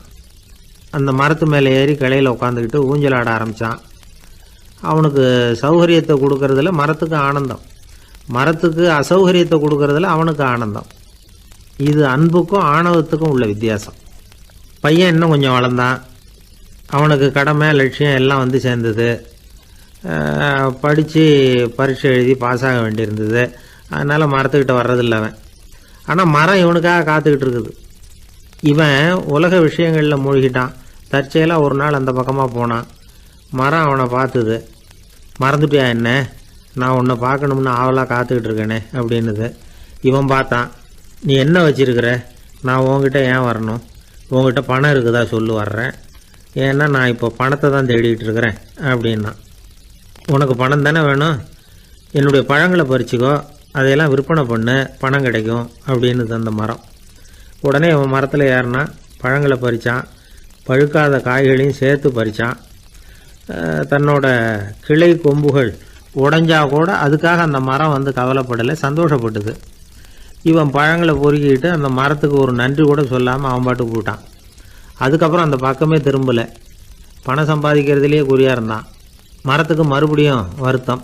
அவன் வரலையேன்னு. பல வருஷம் கழித்து அவன் வந்தான். வா மகனே, என்னை வந்து கட்டி பிடிச்சிக்கோண்டுது அந்த மரம். நான் என்ன இன்னமும் சின்ன பிள்ளையா உன்னை வந்து கட்டி பிடிச்சிக்கிறதுக்கு அப்படின்னா அவன். நான் இப்போ ஒரு வீடு கட்ட போகிறேன், அதுக்கு உன்னால் உதவ முடியுமா அப்படின்னா. என்னுடைய கிளைகளை வெட்டிக்கோ அப்படின்னுது மரம். கொஞ்ச நேரத்தில் மரத்தை அப்படியே மொட்டை அடிச்சுட்டான். மறுபடியும் கொஞ்ச காலம் கழிச்சு அந்த மனுஷன் வயசாகி ரொம்ப கிழவனாக போட்டான் அவன். அதுக்கப்புறம் வந்தான். நான் தூர தேசங்களுக்கு போய் பணம் சம்பாதிக்கணும்னு ஆசைப்பட்றேன். நான் பிரயாணம் பண்ணுறதுக்கு ஒரு படகு தேவை, அதுக்கு நீ உதவி செய்ய முடியுமான்னா. அது ஒன்றும் பெரிய பிரச்சனை இல்லை, என்னுடைய அடிமரத்தை வெட்டிக்கோன்னுது அந்த மரம். அவன் வெட்டினான், படகு செஞ்சான், போயிட்டான். இனிமேல் திரும்பி வருவானோ மாட்டானோ அது தெரியாது. ஆனால் இந்த அடிமரம் அவனுக்காக காத்துக்கிட்டு இருக்கும். ஏன்னா இது அன்பின் அடையாளம், அவன் ஆணவத்தின் அடையாளம். அன்பு வந்து கொடுக்கறதுக்கு தான் ஆசைப்படும், ஆணவம் வாங்கிறதுக்கு தான் ஆசைப்படும். இப்படி ஒரு கதையை ஒரு பெரியவர் சொல்லியிருக்கிறார். அதை வந்து நாம் சிந்தித்து பார்க்கணும். எல்லாமே நாற்காலிக்கு ஆசைப்படாதவர்கள் அப்படின்னு சொல்லிட முடியாது. ஏன்னா நிறைய பேர் நாற்காலிக்கு ஆசைப்படுறவங்கள நாம் பார்க்குறோம். உட்கார்றதுக்கு ஒரு நாற்காலி கிடச்சிடாதா, அதோட ஒரு கால் உடஞ்சி முக்காலியாக இருந்தாலும் பரவாயில்ல, ஒரு மாதிரியாக அனுசரித்து உட்காந்துக்கலாம் அப்படின்னு அலையிறவங்க எத்தனை பேர். இந்த காலத்தில் மட்டும்தான் இப்படின்னு இல்லை, அந்த காலத்துலேயும் இதே மாதிரி ஆசைகள் சபலங்கள் இருந்திருக்கும் போல இருக்குது. பரமசிவன் வந்து வசிஷ்டருக்கு ஒரு விசேஷமான ஆசனத்தை கொடுத்துருந்தாராம். சரி, அப்படி என்ன அதில் விசேஷம்னா, வசிஷ்டர் ஒரு குறிப்பிட்ட இடத்துக்கு போகணும்னு நினச்சி புறப்படுறாருன்னு வச்சுக்கோங்க. அவருக்கு முன்னாடியே இந்த ஆசனம் புறப்பட்டுரும். போய் ஒரு வசதியான இடமா பார்த்து இருந்துக்கும். வசிஷ்டர் போவார். அங்கே போனதும் எங்கே உட்காரலாம்ங்கிற இட பிரச்சனையெல்லாம் அவருக்கு ஏற்படுறதில்ல. அதுதான் இவருடைய இருக்கை வந்து அங்கே முன்னாடியே போய் காத்துக்கிட்டு இருக்குதே. நேராக போவார், அதில் உட்காந்துக்குவார். மற்ற முனிவர்கள்லாம் இதை பார்த்தாங்க. அவங்களுக்கு பொறாமையாக இருந்துதான். எல்லோரும் ஒரு இடத்துல கூடி இதை பற்றி பேசியிருக்கிறாங்க. என்ன இது, நாமளும் அவரை மாதிரி தானே இருக்கிறோம், இருந்தாலும் நமக்கும் அது மாதிரி ஒரு ஆசனம் கிடைக்கலையே அப்படின்னு யோசனை பண்ணியிருக்காங்க. சரி, நேராக பரமசிவன்கிட்டே போவோம், இதை பற்றி கேட்போம் அப்படின்னு நினச்சிக்கிட்டு போனாங்களாம். பரமசிவனை பார்த்துருக்குறாங்க. ஐயா, நாங்களும் முனிவர்கள் தானே, வசிஷ்டர் பண்ணுறது மாதிரி நாங்களும் உங்களை குறித்து கடும் தவம் பண்ணிக்கிட்டு தானே இருக்கிறோம். அப்படி இருக்கும்பொழுது அவருக்கு மட்டும் ஏன் இந்த விசேஷ சலுகை அப்படின்னு கேட்டிருக்காங்க. அதுக்கு பரமசிவன் சொன்னாராம், முனிவர்களே, உங்கள் கேள்விக்கு நான் பதில் சொல்கிறேன், ஆனால் அதுக்கு முன்னாடி நீங்கள் ஒரு காரியம் பண்ணணும்னாராம். என்ன செய்யணும் சொல்லுங்கன்னு இருக்காங்க. நீங்கள் ஒவ்வொருத்தரும் தனித்தனியாக போய் உங்களை விட உயர்ந்த ஒருத்தரை தேடி கண்டுபிடிச்சி அவருக்கு அதிதி பூஜை பண்ணி அவரை ஒரு மண்டலத்துக்குள்ளே என்கிட்ட அழைச்சிட்டு வந்துருங்க அப்படின்னாராம். சரின்னு எல்லாரும் புறப்பட்டுருக்காங்க. அவங்க போனதுக்கப்புறம் நந்தி தேவனை அழைச்சி வசிஷ்டரை கூப்பிட்டுக்கிட்டு வர சொன்னாராம். அவர் வந்தார், வணங்கினார். வசிஷ்டரே, இன்னையிலேருந்து ஒரு மண்டலத்துக்குள்ளே உங்களை விட தாழ்ந்தவர் ஒருத்தரை தேடி கண்டுபிடிச்சி அவருக்கு அதிதி பூஜை பண்ணி அவரை என்கிட்ட கூப்பிட்டுட்டு வாங்கன்னு விட்டார். சரின்னு இவரும் புறப்பட்டு போயிட்டார். கொஞ்ச நாள் ஆச்சு. முனிவர்கள்லாம் திரும்பி வந்தாங்க. பரமசிவன் முன்னாடி வந்து நின்னாங்க. ஐயா, எவ்வளவோ தேடி பார்த்துட்டோம், எங்களை விட உயர்ந்தவர்கள் யாருமே கிடைக்கல அப்படின்னாங்களாம். வசிஷ்டரும் வந்து சேர்ந்தார். ஐயா, எவ்வளவோ தேடி பார்த்தேன், என்னை விட தாழ்ந்தவர் யாருமே கிடைக்கல அப்படின்னாராம். அவரே தொடர்ந்து சொன்னார், என்னுடைய மனைவி எனக்கு அடங்கினவ தானே, அவளுக்காவது அதிதி பூஜை பண்ணி அழைச்சிட்டு வந்துடலாமான்னு யோசித்து பார்த்தேன். என்னோட மனசு அதுக்கும் இடம் கொடுக்கல. ஏன்னா அவளோட பதிவிரதத்துக்கு முன்னாடி நாம் ஏமாத்திரம் அப்படின்னு யோசித்து பார்த்தேன். அதனால் அந்த எண்ணத்தையும் கைவிட்டுட்டேன் அப்படின்னு ரொம்ப வருத்தத்தோடு சொன்னாராம். இதை கேட்ட உடனே மற்ற முனிவர்களுக்கு வெக்கமாக போச்சு. இந்த உலகத்தில் நம்மளை விட மேலானவங்க யாருமே இல்லைன்னு நாம் நினச்சோம். வசிஷ்டரோ தன்னை விட தாழ்வானவங்க யாருமே இல்லைன்னு நினைக்கிறார். பரமசிவன் ஏன் அந்த ஆசனத்தை அவருக்கு மட்டும் கொடுத்தார் அப்படிங்கிற கேள்விக்கான பதில் அவங்களுக்கு கிடச்சிட்டு தான். இந்த காலத்தில் நாம் எப்படி நினைக்கிறோம்னா, எல்லாரும் நம்மளை விட மட்டமானவங்கன்னு நினைக்கிறோம். அதனால் நாம் மட்டும் நாற்காலியில் உட்காந்தா போதும் அப்படின்னு நினைக்கிறோம். ஏமாந்து போனவங்க சந்தர்ப்பம் பார்த்து காலை வாரி விட்டுறாங்க, கீழே விழுந்து காலை உடச்சிக்கிறோம். அதுதான் இன்றைக்கி நடக்கிறது. ஒரு அம்மா தன்னோட வீட்டுக்காரரை ஒரு மனோதத்துவ டாக்டர்கிட்ட அழைச்சிட்டு போனாங்களாம். என்ன ப்ராப்ளம்னு கேட்டிருக்கார் டாக்டர். எங்கள் வீட்டுக்காரர் அடிக்கடி நாற்காலியில் உட்காந்து காலை உடச்சிக்கிறார் அப்படின்னாங்களாம். அப்படின்னா அந்த நாற்காலியில் தான் ஏதோ கோளாறு அப்படின்னாரான் டாக்டர். அப்படி இருக்க முடியாது டாக்டர் அப்படின்னாங்களாம் அந்த அம்மா. அது எப்படி அவ்வளோ உறுதியாக சொல்கிறீங்கன்னு கேட்டிருக்கார் அந்த டாக்டர். எங்கள் வீட்டில் நாற்காலியே கிடையாது டாக்டர், இவர் இருக்கிறதா நினச்சிக்கிட்டு உட்கார்றார், அதுதான் ப்ராப்ளம். ஒரே ஒரு ஊரில் ஒரு ராஜா இருந்தார், ரொம்ப நல்லவர். ஒரு நாள் அரண்மனையில் விசாரணை நடந்துகிட்டு இருக்குது. அதில் ஒரு வழக்கு. ஒரு விவசாயி வந்து புகார் கொடுக்குறார். என்ன புகார்னா, அவர் வயலில் ஆடுகள் வந்து மேய்ஞ்சி பயிரை அழிச்சுட்டுது. நிறைய உழைச்சி செலவு பண்ணி பயிரை உண்டாக்கி வச்சுருந்தேன், எல்லாம் போயிட்டுது. இனிமேல் நான் என்ன செய்யறது, நீங்கள் தான் சரியான தீர்ப்பு வழங்கணும் அப்படின்னார் அந்த விவசாயி. அந்த ஆடுகளுக்கு சொந்தக்காரர் யாருன்னு கண்டுபிடிச்சி அரண்மனைக்கு அழைச்சிட்டு வாங்கன்னு உத்தரவு போட்டார் ராஜா. சேவகர்கள் போனாங்க, ஆளை கண்டுபிடிச்சாங்க, கூப்பிட்டுக்கிட்டு அரண்மனைக்கு வந்துட்டாங்க. ராஜா விசாரணை பண்ணார். அப்புறம் விசாரித்து முடிச்சுவிட்டு தீர்ப்பு வழங்கினார். இந்த விவசாயி அடைந்திருக்கிற இழப்புக்கு ஈடாக உன்னுடைய ஆடுகளை அவங்ககிட்ட கொடுத்துட வேண்டியது அப்படின்னு சொல்லிவிட்டார்.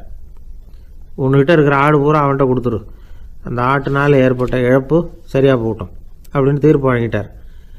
அந்த மன்னருடைய மகன் இதை பார்த்துக்கிட்டே உட்காந்துருந்தான். இந்த தீர்ப்பை இன்னும் கூட சிறப்பாக வழங்கலாமே அப்படின்னு நினச்சான். அப்பாக்கிட்ட சொன்னான். உடனே அந்த அரசர், சரி நீயே இதுக்கு சரியான தீர்ப்பு சொல்லு அப்படின்னார். அந்த இளவரசன் தீர்ப்பு சொல்கிறான்.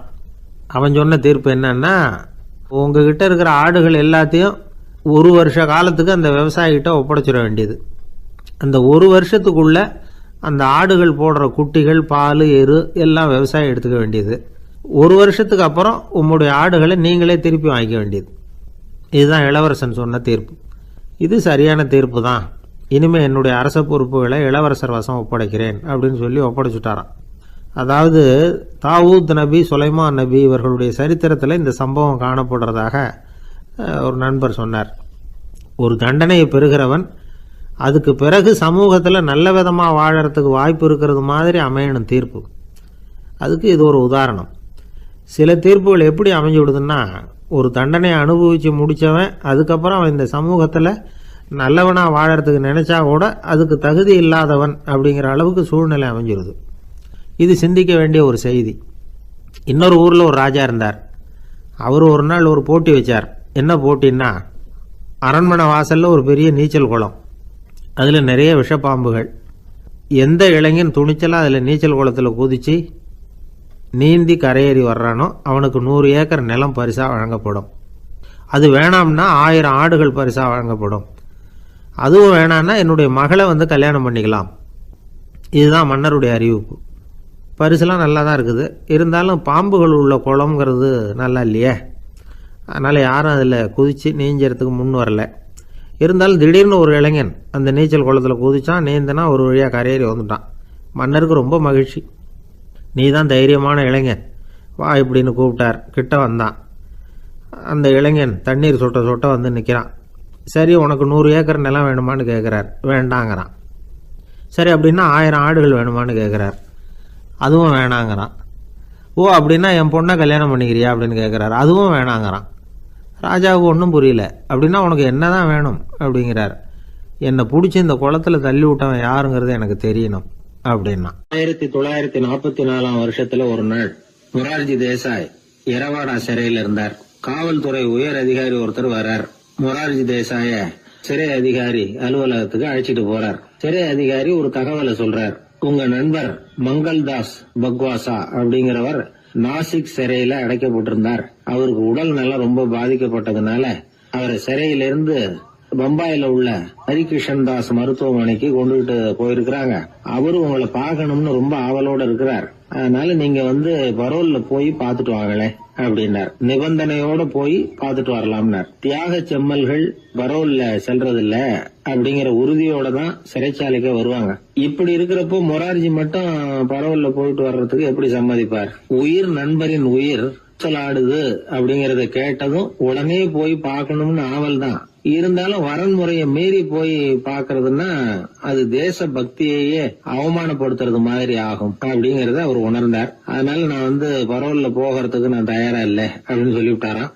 நண்பருடைய கடைசி ஆசைய நிறைவேற்றுறது உங்க கடமை இல்லையா அப்படின்னு கேட்டிருக்காரு சிறை அதிகாரி. கடமை தான், அதே சமயம் என்னுடைய கடமையை காப்பாத்துறதும் முக்கியமாச்சே அப்படின்னாரா இவர். அதுக்கப்புறம் அந்த அதிகாரி நிபந்தனை இல்லாமலே மொரார்ஜியை வந்து வெளியில அனுப்புறதுக்கு சம்மதிச்சாராம். அப்படி இருந்தும் மத்த நண்பர்களை கலந்துகிட்டு தான் மொரார்ஜி வெளியில புறப்பட்டாராம். பம்பாய்க்கு போனார். படுக்கையில நண்பரை சந்திச்சார். அவர் ரொம்ப மோசமான நிலைமையில இருந்தார். உடல்நிலை கவலைக்கிடம்னு தான் டாக்டர்களும் சொன்னாங்க. மங்கள்தாஸ், இனி எனக்கு வாழ்க்கையில என்ன இருக்கு, நான் இறந்து விடுறதே மேலுன்னாராம். மொரார்ஜிக்கு ரொம்ப வருத்தமா போச்சு. மங்கள்தாஸ் இல்லத்துல இருந்த சமயத்துலதான் மொரார்ஜிய கைது பண்ணாங்களாம். அந்த அதிர்ச்சி தான் மங்கள்தாஸ ரொம்ப பாதிச்சிருக்கு அப்படிங்கறத அவர் புரிஞ்சுக்கிட்டார். இத பாருங்க, விடுதலை போராட்டத்துல ஈடுபடுறவங்களை கைது பண்றதும் சிறையில அடைக்கிறதும் சகஜம் தானே. அன்னைக்கு உங்க வீட்டுல இருந்தப்போ நான் கைது செய்யப்படலைன்னாலும் இன்னொரு இடத்துல நான் கைது செய்யப்பட்டுதான் இருப்பேன். அதனால அதை பத்தி நீங்க ஏன் வேதனைப்படணும்? நீங்க தைரியமா உறுதியா இருக்கணும். அது மட்டும் இல்ல, அது வரைக்கும் மருந்தே சாப்பிடாம இருந்த மங்கள்தாஸ மருந்து சாப்பிட வச்சாராம். 2 நாள் அவர் பக்கத்திலே இருந்தார். அதுக்கப்புறம் பெரிய டாக்டரை பார்த்து மங்கள்தாஸ் உடல் நல சம்பந்தமா விசாரிச்சார். இப்ப பரவாயில்ல, தேறி இருக்கிறார். எப்படி இருந்தாலும் இன்னும் ஒரு 6 மாசம் தான் அவர் உயிரோட இருப்பார் அப்படின்னு சொல்லிவிட்டாரு டாக்டர். ஆனா அதுக்கப்புறம் நடந்தது என்ன தெரியுமா? மங்கள்தாஸ் அதுக்கப்புறம் 25 வருஷம் சௌக்கியமா இருந்தாராம். இவர் 6 மாசம் தான் இருப்பாருன்னு சொன்ன அந்த டாக்டர் 6 மாசத்துல ஒரு எதிர்பாராத விபத்துல சிக்கி இறந்து போனாராம். 6 மாசம்னு டாக்டர் போட்ட கணக்கு சரிதான், ஆனா இடம் தான் மாறி போச்சு. ஒரு திருடன் ஒரு வீட்டுல போய் திருடணும்னு திட்டம் போட்டான். இருட்டுனதும் போய் திருடணும். ஆனா ராத்திரி ஆனா வாசல் கதவை சாத்தி உள்பக்கம் தாழ்பால் போட்டுருவாங்களே, என்ன பண்றது, எப்படி வீட்டுக்குள்ள போறது? இவன் யோசனை பண்ண ஒரு முடிவுக்கு வந்தான். சரி, பகல் நேரத்திலேயே யாருக்கும் தெரியாம அந்த வீட்டுக்குள்ள நுழைஞ்சிருவோம், அங்க போய் எங்கேயாவது ஒளிஞ்சுக்குவோம், இருட்டுற வரைக்கும் பேசாம இருப்போம், ராத்திரி எல்லாரும் தூங்கினதுக்கு அப்புறம் நைஸா போய் பீரோவை திறந்து இருக்கிறது பூரா எடுத்துக்கிட்டு ஓடியாந்துடலாம் அப்படின்னு திட்டம் போட்டான். அதே மாதிரி ஒரு நாள் மத்தியானத்துக்கு மேல அந்த வீட்டுக்காரன் எங்கேயோ வெளியில புறப்பட்டு போனான். வீட்டுக்கார அம்மா அடுப்பங்கரையில என்னமோ சமைச்சுக்கிட்டு இருந்தாங்க. திருடன் பார்த்தான். இதுதான் சமயம்னு அந்த வீட்டுக்குள்ள மெதுவா நுழைஞ்சிட்டான். எங்க ஒளியலாம்னு பார்த்தா வலது பக்கம் ஒரு ரூம் இருந்தது. அங்க போனான். அங்க ஒரு படுக்கை அறை, அங்க ஒரு பெரிய கட்டில் இருந்தது. அதுக்கு அடியில போய் பதுங்கிட்டான். இருட்டுனது நம்ம வேலையை ஆரம்பிக்கலாம், அது வரைக்கும் பொறுமையா இருக்கணும் அப்படின்னு சொல்லி பேசாம வாயை மூடிட்டு கம்முன்னு இருக்கிறான். ரொம்ப நேரம் கழிச்சு வெளியில போயிருந்த வீட்டுக்காரன் திரும்பி வந்தான். சாப்பிட்டான். லைட்டை நிறுத்தி விட்டு படுத்துட்டான். அந்த அம்மாவும் வேலையெல்லாம் முடிச்சுட்டு வந்து படுத்துட்டாங்க. நடு ராத்திரி, விடி விளக்கு லேசா எரிஞ்சுகிட்டு இருக்கு. வீட்டுக்காரன் லேசா கண்ணை முழிச்சான். கட்லுக்கு நேரா எதிரில ஒரு கண்ணாடி. அதுல பாக்குறான், கட்லுக்கு கீழே ஒரு திருடன் ஒளிஞ்சு இருக்கிறது தெரிஞ்சு போச்சு. உடனே அவன் திருடன் திருடன்னு சத்தம் போடல, யோசனை பண்ணான். மேஜையில இருக்கிற கத்தி எடுத்து கையில வச்சுக்குவோமா அப்படின்னு யோசனை பண்ணான். இந்த சந்தர்ப்பத்துல கத்திய உபயோகப்படுத்துறதை விட புத்திய உபயோகப்படுத்துறது தான் சாமர்த்தியம் அப்படின்னு நினைச்சான்.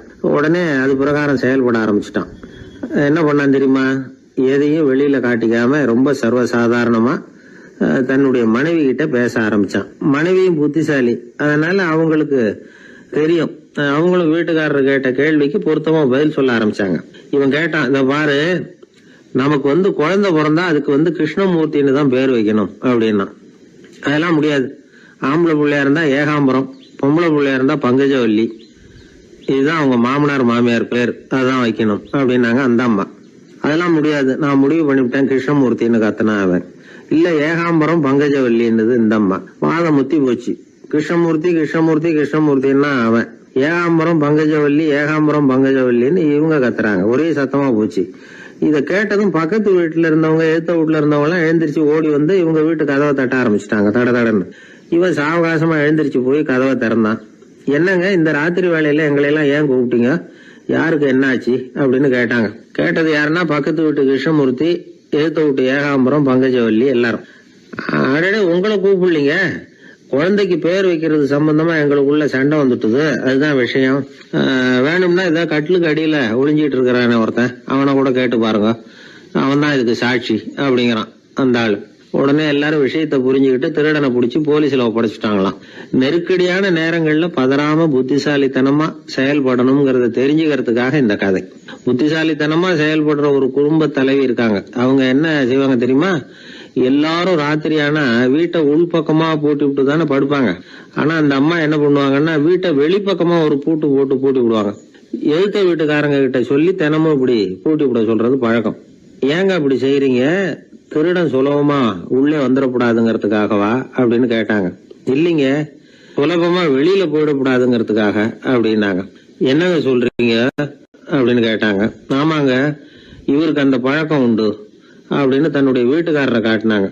பக்கத்து வீடுகள் பத்திரமா இருக்கணுங்கிறதுக்காக தன்னுடைய வீட்டை பூட்டி வைக்கிறது ஒரு பெரிய விஷயம் தானே. ஒரு வயதான குரு சாய்வு நாற்காலியில உட்கார்ந்திருந்தார். ஒரு ஆள் அவரை தேடிட்டு வந்தான். வந்து அவர் முன்னாடி நின்னான். ஐயா, நான் உங்களுக்கு சீடனா ஆயிடலாம்னு நினைக்கிறேன் அப்படின்னா. அந்த குரு நிமிந்து பார்த்தார். இத பாருப்பா, அது அவ்வளவு சுலபமான வேலை இல்ல. அப்படியா சொல்றீங்க அப்படின்னா. ஆமா, நீ ஒரு சீடனா ஆகணும்னா உன்னுடைய அகங்காரத்தை எல்லாம் விட்டுடணும், தியானத்துல முழுமையா ஈடுபடணும், இது மாதிரி இன்னும் பல காரியங்களை ஒழுங்கா செய்யணும், ஒரு ஈடுபாட்டோட செய்யணும். அது மட்டும் இல்ல, இதெல்லாம் தொடர்ந்து நீண்ட நாட்களுக்கு செய்ய வேண்டியிருக்கும். அப்படி உன்னால முடியுமா அப்படின்னார். வந்தவன் யோசிக்க ஆரம்பிச்சான். சீடனாகிறதுலேயே இவ்வளவு சிரமம் இருக்குங்கிறது அவனுக்கு தெரியாது. யோசிச்சுக்கிட்டே அந்த குருவை பார்த்தான். அவர் சாய்வு நாற்காலியில இருந்த நிலைமைய பார்த்தான். சரிங்க சுவாமி, சீடனாகிறது இவ்வளவு கஷ்டம்னா அது வேணாம், அதுக்கு பதிலா உங்களை மாதிரி ஒரு குருவாயிடுறனே அப்படின்னா. குரு சிரிச்சார். நீ சொல்றது சரிதான், குருவாகிறது சுலபமான வேலைதான் அப்படின்னார். இதை கேட்டதும் அந்த ஆளுக்கு ஏகப்பட்ட சந்தோஷம். கஷ்டப்படாம குருவாயிடலாம் போல இருக்குதே அப்படின்னு கணக்கு போட்டான். பிறகு அந்த குரு சொன்னார், நீ குருவாயிட்டா பல சீடர்களுக்கு தலைவனா ஆகணும், அவங்கள வழி நடத்தி செல்லணும். அது கஷ்டமாச்சே. ஏன்னா பல பேர் கோவப்படுறவங்களா இருப்பாங்க, சில சமயம் சண்டை கூட போட்டுக்குவாங்க, சொல்றத கேட்க மாட்டாங்க, பணிவு இருக்காது. இப்படிப்பட்டவங்களை எல்லாம் சமாளிக்கிறதுங்கிறது ரொம்ப ஆபத்தான விஷயமாச்சேன்னார். என்ன சுவாமி, இப்ப கொஞ்ச நேரத்துக்கு முன்னாடி தானே சொன்னீங்க குருவாகிறது சுலபம்னு அப்படின்னா. ஆமா, அது சரிதான். இப்ப என்னையே பாரு, நான் எவ்வளவு ஓய்வா இருக்கிறேன். ஆனா ஒண்ணு, ஒருத்தன் பல சீடர்களை வழி நடத்தி செல்லணும், அல்லது ஒரு சீடன் ஆயிடணும். இப்படி ரெண்டுல ஒண்ணு ஆனாதான் நல்லது அப்படின்னாரு அவரு. அவன் இப்ப ரொம்ப குழம்பி போயிட்டான். ஏன்னா மாத்தி மாத்தி ஒவ்வொரு விதமா சொல்றாருன்னு. சுவாமி, நீங்க சொல்றத பார்த்தா ரெண்டுமே கஷ்டமான காரியமா தான் தோணுது. என்ன முடிவு எடுக்கிறதுன்னு எனக்கு புரியல. அதனால உங்களுடைய அபிப்பிராயம் என்ன, அதை சொல்லுங்க அப்படின்னு கேட்டான். இப்ப அந்த குரு சொன்னார், நீ பல சீடர்களின் தொல்லைகளுக்கு ஆளாகிறத விட நீயே முதல்ல சீடனாகி தொல்லைப்படுறதுதான் சரியா இருக்கும். ஏன்னா அப்ப நீ உன்னுடைய பிரச்சனையை மட்டும்தான் கவனிக்க வேண்டியிருக்கும். குரு ஆயிட்டீன்னா பல பேருடைய பிரச்சனையில தலையிட வேண்டியிருக்கும் அப்படின்னார். ஒரு உண்மையான குருவுக்கும் சீடனுக்கும் உள்ள உறவுங்கிறது ரொம்ப பயன் கருதாத ஒரு அன்பு கலப்பு. ரெண்டு இயற்கையான முழுமை நெருங்கி ஒன்றோட ஒன்று கலக்கிறது. நீங்க கேள்வி கேட்டா எப்படி அது முழுமை இருக்க முடியும்? அதுல முழுமைங்கிறது ஒரு அமைதியான நிலை. இந்த காலத்து குரு சீடர்கள்லாம் வேற மாதிரி. ஒரு குரு தன் சீடன் கிட்ட சொன்னார், இந்த பாருப்பா, நீ இந்த உலகத்துல எதுக்கும் பிரயோஜனப்பட மாட்ட, பன்றி மேய்க்கிறது கூட லாய்க்கில்லை அப்படின்னார். அப்படின்னா ஒண்ணு செய்யறேன் அப்படின்னா சீடன். என்ன பண்ணுவேன்னு கேட்டிருக்காரு குரு. உங்களை மாதிரியே ஒரு குருவாயிடுறனே அப்படின்னானா அந்த சீடன். பத்திரிகையில வர்ற செய்திகளை கூட நகைச்சுவையா சொல்றது உண்டு. அதாவது அதை நேரடியா சொன்னா வானொலியில அனுமதிக்க மாட்டாங்க சில விஷயங்களை. அது சின்னாருக்கு கௌரவ குறைச்சல். அதை வேடிக்கை கலந்து நகைச்சுவோடு சொல்லும் பொழுது அதை அனுமதிச்சிருவாங்க. அப்ப அந்த விசாரணை கமிஷன் அது நிறைய நடந்துகிட்டு இருந்தது. டெல்லியில இருந்து அமலாக்க பிரிவு அதிகாரிகள்லாம் வராங்க போறாங்கன்னு பத்திரிகையில அமர்க்கலப்பட்ட இடம். அந்த நேரம் நான் ஒரு ரேடியோவில் ஒரு செய்தியை தயார் பண்றோம். அப்ப என்ன பண்ணேன்னா, இது மாதிரி அந்த பத்திரிகை செய்தியை வச்சுக்கிட்டே ஒரு செய்தி சொன்னோம், இன்னொரு தகவல் சொல்லி. என்னன்னா, ஒருத்தன் தமிழ்நாட்டுல ஒரு ஆள், அவன் திடீர்னு கோடீஸ்வரன் ஆயிட்டான். நேற்று வரைக்கும் சாதாரணமா இருந்தாள், இன்னைக்கு கோடீஸ்வரன் ஆயிட்டான். டெல்லியில இருந்து 2 அதிகாரிகள் வராங்க, எப்படி அவன் பணம் சேர்த்தான்னு கண்டுபிடிக்கிறதுக்கு. அவனை கூப்பிட்டு 2 அதிகாரிகளை, எப்படிடா பணம் சேர்த்த? நான் ஒன்னும் தப்பான வழியில பணம் சேர்க்கல சார், நான் பந்தயம் கட்டியே பணக்காரன் ஆயிட்டேன். பந்தயம் கட்டி எப்படிடா பணக்காரன் ஆக முடியும் அப்படின்னா, நீங்க நம்புங்க சார், நான் பந்தயம் கட்டி தான் பணக்காரன், தப்பான வழியில சேரல சார்.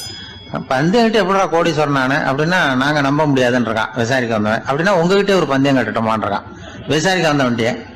என்னடா பந்தயம் அப்படின்னா, ஒண்ணுமில்ல சார், இது என் கண்ணு, இது என் பல்லு, என் கண்ணை என் பல்லாலேயே கடிக்கிறேன், எவ்வளவு பந்தயம்.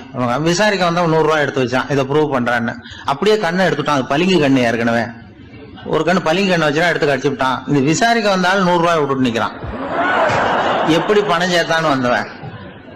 உடனே இன்னொருத்தன், இவன்ட்ட என்னடா பேச்சு கொடுக்காரா, நம்ம பணம் தான் அங்க போயிட்டு இருக்கு, உனக்கு விசாரிக்க தெரியல, போடா நான் விசாரிக்கிறேன்னு அடுத்த வந்தான். அது நீ ஒழுங்கா சொல்றேன், எப்படிடா பணம் சேர்த்த சார், நீங்க கொஞ்சம் புத்திசாலியா தெரியுது அவரை விட, நீங்களாவது நம்புங்க சார், பந்தயம் கட்டி தான் பணம் சேர்த்தேன், நான் நம்ப முடியாது அப்படின்னா உங்ககிட்ட இன்னொரு பந்தயம் கட்டட்டுமா அப்படின்றான். வேண்டாம், அவனை ஏமாத்தி விட்டேன் ஆள வேண்டான்றான். இல்ல சார், அவரு ஏமாந்தது பொய் கண்ணு, பளிங்கு கண்ணுன்னு தெரியாது, ஏமாந்துட்டார். இப்போ உங்ககிட்ட பந்தயம் கட்டது நெஜம் கண்ணு, இந்த பக்கம் பளிங்கு கண்ணு கிடையாது, நெஜம் கண்ணு, இதை பல்லால கடிக்கிறேன் அப்படின்னு அவன் ஒரு 100 ரூபாய் எடுத்து வச்சான். இவன் அப்படியே பல்செட்டை கேட்டினான் தனியா, அப்படியே கேட்டு கடிச்சு விட்டான். அதே விட்டுட்டான். இவன் உடனே 2 பேரும், இவன்கிட்ட பேச பேச நம்ம பணம் தான் அவன்கிட்ட போயிட்டு இருக்கு, இவன் எப்படி பணம் சேர்த்தான்னு கண்டுபிடிக்கிறதுக்கு டெல்லியில இருந்து வந்திருக்கோம், மேற்கொண்டு பேசாத, பேச பேச பந்தயம் கட்டுவான், திரும்பி போறதுக்கு ரயிலுக்கு டிக்கெட் சரியா இருக்கா பாடுறான்றான். அவன் கரெக்டா எண்ணி பார்த்து கரெக்டா இருக்கப்பா, மேற்கொண்டு பேசாத அவன்கிட்ட நம்ம போயிடுவோம், போய் நம்ம அதிகாரிகிட்ட சொல்லிடுவோம்னு சொல்லி போயிட்டு வரேன் சார் அப்படின்னு சொல்லிட்டு மரியாதை போயிட்டாங்க. போய் டெல்லியில பெரிய அதிகாரிகிட்ட போய், சார் அவன்கிட்ட வந்து விசாரிச்சு பார்த்தோம் சார், தமிழ்நாட்டுல பந்தயம் கட்டி தான் பணம் சேர்த்தேன்னு சாதிக்கிறான், எங்ககிட்ட ஒரு 200 ரூபாய் வாங்கிட்டான் சார் அப்படின்னு அவருக்கு கோவம் வந்துட்டுது. இந்தியாவுக்கே தலைமை அதிகாரி, இதுக்காகவாடா நீங்க இருக்கீங்க, எத்தனை பேர் இருக்கீங்க உங்களை மாதிரி ஜூனியர் ஆபீசர்ஸ் நம்ம ஆபீஸ்ல இந்தியா பூரா விசாரிக்கிறதுக்கு அப்படின்னா 30 பேர் இருக்கோம் சார். 30 பேருக்கு அனுபவம் பத்தாது, நான் இந்தியாவுக்கே தலைமை அதிகாரி, அனுபவம் ஜாஸ்தி, உங்களுக்கு ட்ரைனிங் கொடுக்கணும் எப்படி ஒருத்தரை விசாரிக்கிறதுன்னு. 30 பேரும் ஒரு ரூம்ல வந்து உட்காருங்க, ஒரு ஆள் போய் அந்த ஆள் தமிழ்நாட்டுல இருந்து இங்க கூப்பிட்டுட்டு வா, வர்ற வரைக்கும் அவன்கிட்ட பேசாதீங்க, பந்தயம் கட்டுவான், மெதுவா கொண்டு வந்து நிறுத்து அப்படின்னா ஒரு ஆள் வந்து ஸ்பெஷலா கூப்பிட்டு போட்டான். இது மாதிரி மேடையில நிறுத்திவிட்டு ஒரு தலைமை அதிகாரி 30 ஜூனியர் அதிகாரிகள் அவங்களுக்கு பயிற்சி கொடுக்குறார். இவனை பார்த்து, ஏய் ஒழுங்கா சொல்லு, எப்படி பணம் சேர்த்த, நான் இந்தியாவுக்கே தலைமை அதிகாரி, என்கிட்ட உண்மையை ஒத்துக்கிட்டீங்கன்னா உன்னை அப்ரூவர் ஆக்கிடுவேன் அல்லது தண்டனையை குறைப்பேன், அந்த அதிகாரம்லாம் என்கிட்ட உண்டு, ஒழுங்கா சொல்லு அப்படிங்கிறார்.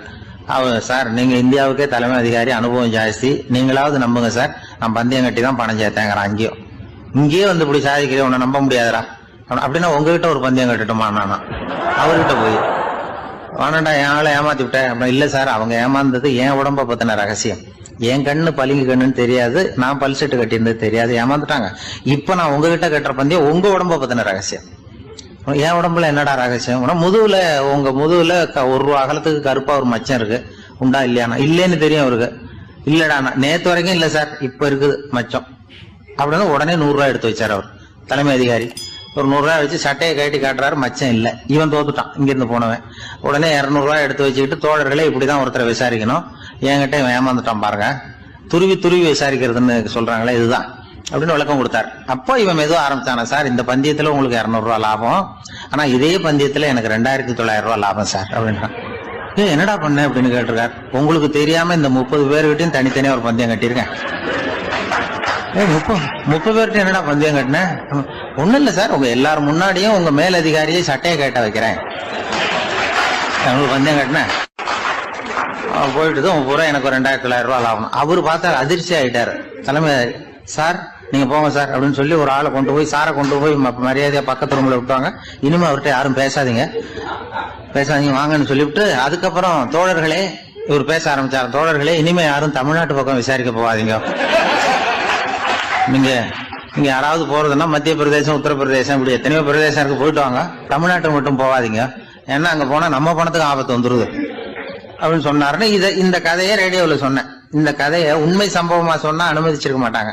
இந்த நகைச்சுவைக்கு உள்ள மரியாதை என்னன்னா, அது ஒரு கதை மாதிரி உண்டு பண்ணி இப்படி சொன்னதும், இதுல என்ன என்னுடைய விசேஷம்னா, இந்த ஸ்கிரிப்ட வாங்கிட்டு வர சொல்லி மந்திரியினுடைய பிஏ வந்தார். ஒரு மந்திரி அப்ப இருந்தவர், அவர் பிஏ அடிக்கடி வருவார். வந்து இந்த போன நேற்று முந்தா நாள் ரேடியோவில் சொன்ன அந்த இன்னொரு தகவல் காப்பி ஒண்ணு வாங்கிட்டு வா அப்படி இப்படின்னு கூப்பிடுவார். மேடையில பேசுறதுக்கு எங்களுக்கு தேவை, உபயோகப்படும்னு கேட்பார். அவரு இந்த நிகழ்ச்சி வந்தப்போ உடனே அன்னைக்கு வந்துட்டார் அந்த பிஏ. இன்னைக்கு காலையில சொன்னீங்களே சார், மந்திரி கேட்கிறாரு மேடையில பேசுறதுக்கு அப்படின்னு. நான் அப்பதான் ஆச்சரியப்பட்டேன், பாருங்க இந்த நகைச்சுவைக்கு உள்ள மரியாதை. அவரே கேட்கிறார், சொல்லப்பட்டதே அவரை பத்தி தாங்கிறது தெரியாம அவரே எப்படி சொல்ல, அதுதான் சிரிப்புக்குள்ள மரியாதைங்கிறது. அது யாரை பத்தி சொல்றோமோ அவருக்கு தெரியாம கூட சொல்லலாம் அதை. அப்படி இது உண்மையில நடந்த சம்பவம். அந்த அமைச்சர் இப்ப இல்ல, உயிரோட எல்லாம் இருந்து வாங்கிட்டு இருந்தார். கிராமத்துல ஒருத்தன் வந்து தன்னுடைய நகங்களை வெட்டிக்கிட்டு இருந்தான். வெட்டி முடிச்சதும் ஒரு வயசானவர் அவனை பார்த்து, அதையெல்லாம் அடுத்தவன் கண்ணில் படுறது மாதிரி போட்டுறாதப்பா, ஆபத்துன்னார். என்ன ஆபத்துன்னு கேட்டான் இவன். எவனாவது பில்லி சூனியம் வைக்கிறவன் எடுத்துட்டு போயிட போறான் அப்படின்னாரு அவர். வேண்டாத ஒருத்தனுக்கு ஏதாவது கெடுதல் பண்ணணும்னா உடனே மந்திரவாதியை தேடி போறது உண்டு. மந்திரவாதி என்ன பண்ணுவாருன்னா, யாருக்கு சூன்யம் வைக்கணுமோ அவனோட காலடி மண்ணு, முடி, நகம் இதையெல்லாம் அவனுக்கு தெரியாம எடுத்துட்டு வா அப்படிம்பார்.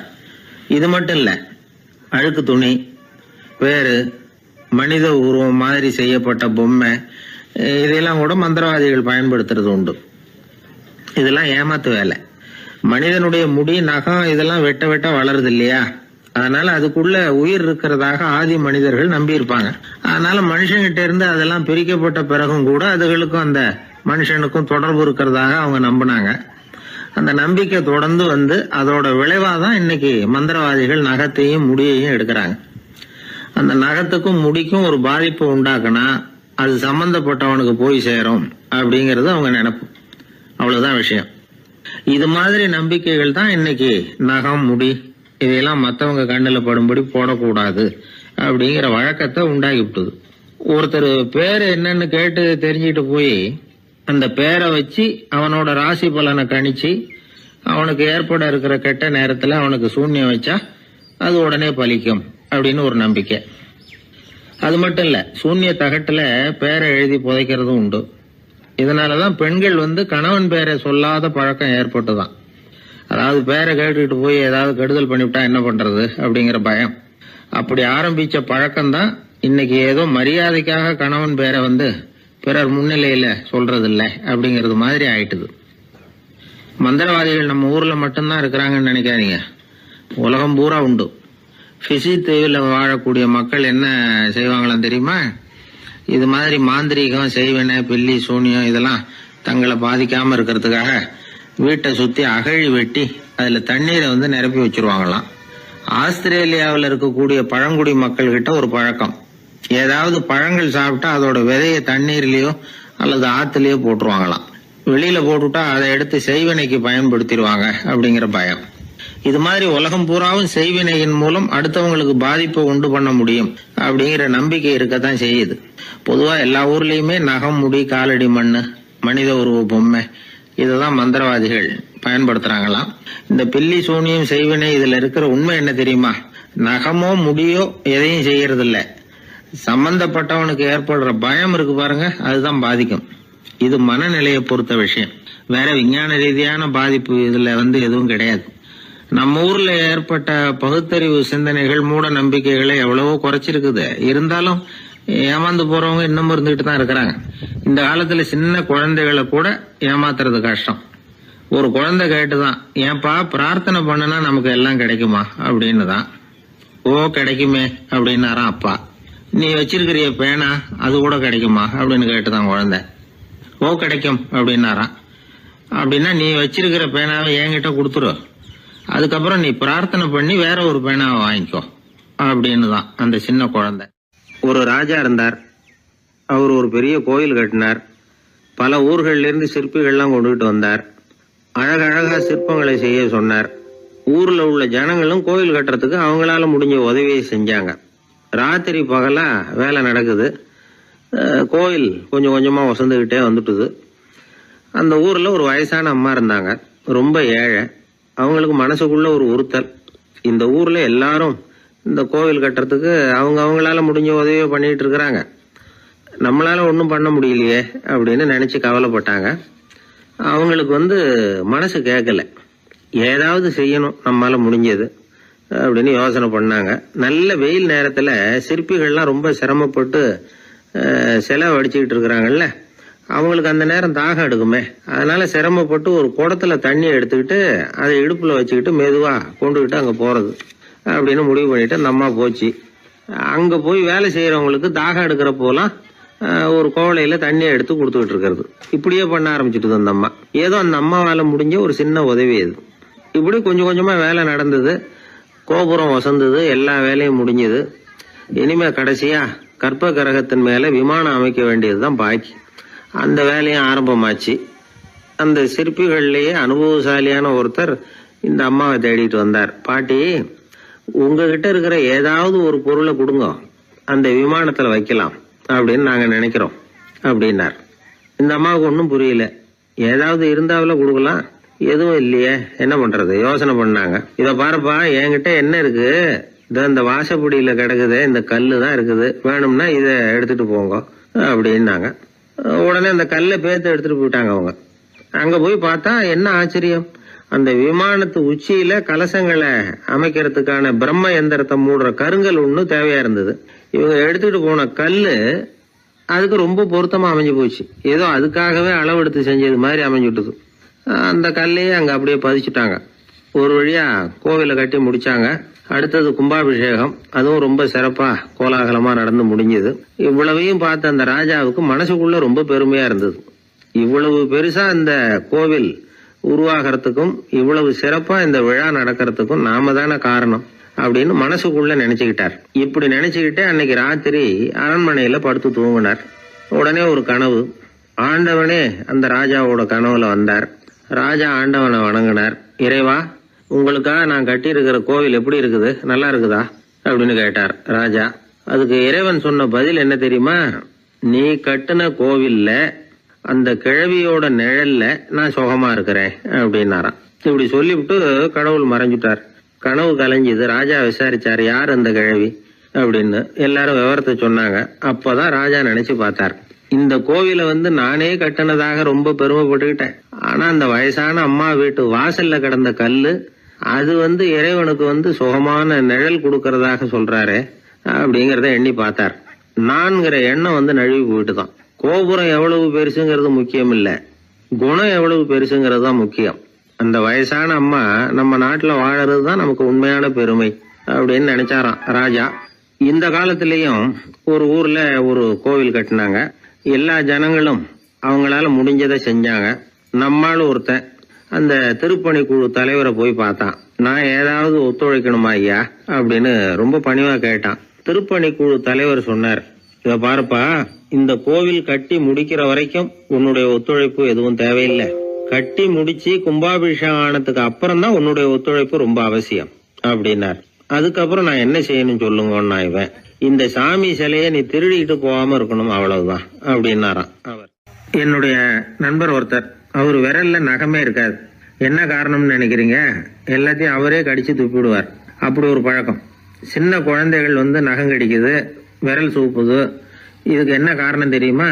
குழந்தைகள் மனசுல ஏற்படக்கூடிய ஒருவித பாதுகாப்பின்மை, இன்செக்யூரிட்டி, அல்லது தான் சரியா கவனிக்கப்படல அப்படிங்கிற எண்ணத்தோட வெளிப்பாடு தான் அது அப்படிங்கிறாங்க டாக்டர்கள். சில இடங்கள்ல 2வது குழந்தை பிறந்த உடனே பெரியவர்கள் கவனம் முதல் குழந்தைகிட்ட இருந்து கொஞ்சம் விலகி 2வது குழந்தைகிட்ட போயிடும். அந்த சமயத்துல முதல் குழந்தைக்கு இந்த பழக்கம் ஏற்படுறதுக்கு வாய்ப்பு உண்டாம். சில குடும்பங்கள்ல கணவன் மனைவி 2 பேருமே வேலைக்கு போறவங்களா இருப்பாங்க. குழந்தை ரொம்ப நேரத்துக்கு பெத்தவங்களை பிரிஞ்சு இருக்க வேண்டிய சூழ்நிலை இருக்கும். குழந்தை ஒரு பாதுகாப்பின்மையை உணர ஆரம்பிக்கும். இந்த பழக்கம் வந்துடும். அதனால ஒரு குழந்தைக்கு தான் ஒதுக்கப்படுறோம் அப்படிங்கிற நினைப்பு வராம பாத்துக்கணும். வளர்ந்த குழந்தைகளும் நகம் கடிக்கும். வயசானவங்க கிட்டையும் இந்த பழக்கம் இருக்கும். இது ஒரு மனச்சிதைவின் வெளிப்பாடு அப்படிங்கிறாங்க மனநல நிபுணர்கள். அம்மா அப்பா திட்டினாலும் சரி, அல்லது ஆசிரியர் திட்டினாலும் சரி, இந்த பழக்கம் வந்துடும். நாம தவறு பண்ணிட்டோம் அப்படிங்கிற நினைப்பு வர்ற சமயம் நகம் கடிக்க ஆரம்பிச்சிருவோம். ஏதோ ஒண்ணு அடையணும் அப்படின்னு நினைக்கிறோம், அதை அடைய முடியல. இப்படி ஒரு ஏக்கம் வர்ற சமயத்திலேயும் சில பேர் நகத்தை கடிக்க ஆரம்பிச்சிருவாங்க. ஒரு பெரிய அதிகாரி, தனியார் நிறுவனத்துல வேலை பார்க்கறவரு, அவரு டென்ஷனா ஆயிட்டாருன்னா உடனே அறைக்கு அதை சாத்தி விடுவாங்களாம். அவரே சாத்திக்குவாராம். அப்படி சாத்திக்கிட்டு உள்ள எதையாவது வெறிச்சு பார்த்துக்கிட்டே நகத்தை கடிக்க ஆரம்பிச்சிருவாராம். இந்த பழக்கம் உலகம் பூரா உண்டு. நகம் கடிக்கிறவங்களை அந்த பழக்கத்திலிருந்து மீட்கிறதுக்கு என்ன வழி அப்படின்னு லண்டன்ல உள்ள அழகியல் நிறுவன நிபுணர்கள் யோசனை பண்ணி பார்த்துருக்குறாங்க. சில ஆய்வுகள் பண்ணி பார்த்தாங்களாம். அவங்க என்ன பண்ணாங்க தெரியுமா? நகம் கடிக்கிற பழக்கம் உள்ளவங்களையெல்லாம் தேடி பிடிச்சாங்க. அவங்களையெல்லாம் 3 பிரிவா பிரிச்சுக்கிட்டாங்க. ஒரு பிரிவு கிட்ட என்ன சொன்னாங்கன்னா, உங்களுக்கு நகத்தை கடிக்கணுங்கிற நினைப்பு வர்றப்போலாம் டைரி எழுத ஆரம்பிச்சிருங்க அப்படின்னாங்களாம். இன்னொரு பிரிவு கிட்ட, உங்களுக்கு அந்த நினைப்பு வர்றப்போலாம் உங்க நகத்துக்கு வண்ணம் பூச ஆரம்பிச்சிருங்க, அழகுபடுத்த ஆரம்பிச்சிருங்க, நெயில் பாலிஷ் போடுறாங்களே அது மாதிரி. அப்படி ஒரு யோசனை சொல்லியிருக்காங்க. 3வது குழுவினர்கிட்ட, உங்களுக்கு நகத்தை கடிக்கணுங்கிற எண்ணம் வர்றப்போலாம் விரல்களை இறுக்கமா மூடி வச்சுக்கிட்டு வேற விஷயங்கள்ல கவனம் செலுத்துங்க அப்படின்னு சொன்னாங்களாம். இப்படி 3 வித முயற்சி பண்ணி பார்த்ததுல கடைசியா அவங்க என்ன கண்டுபிடிச்சாங்க தெரியுமா? 3வது குழு செஞ்சதுல நல்ல பலன் கிடைச்சதாம். அதாவது நகம் தெரியாதபடிக்கு விரலை இறுக மூடிக்கிட்டு வச்சுக்கிட்டோம்னா அந்த பழக்கம் மாறுதான். அப்படி இருந்தவங்க கிட்ட இந்த நகம் கடிக்கிற பழக்கம் மெதுவா குறைஞ்சு போச்சான். அதனால நகம் கடிக்கிற பழக்கம் உள்ளவங்க இதை முயற்சி பண்ணி பார்க்கலாம். ஒரு ஆள் இருந்தார், அவருக்கு எப்ப பார்த்தாலும் நகத்தை கடிச்சுக்கிட்டே இருக்கணும், அப்படி ஒரு பழக்கம். அதனால அவர் விரல்ல எப்பவும் நகம் இருக்கிறது இல்ல, விரல் இருக்கிறதே பெரிய ஆச்சரியம். அவருக்கு திடீர்னு உடம்புல அரிப்பு, சொரிஞ்சிக்க முடியல, அரிப்பும் நிக்கல. 1 வாரம் தொடர்ந்து கஷ்டப்பட்டார். கடைசியா ஒரு டாக்டர் கிட்ட ஓடினார்.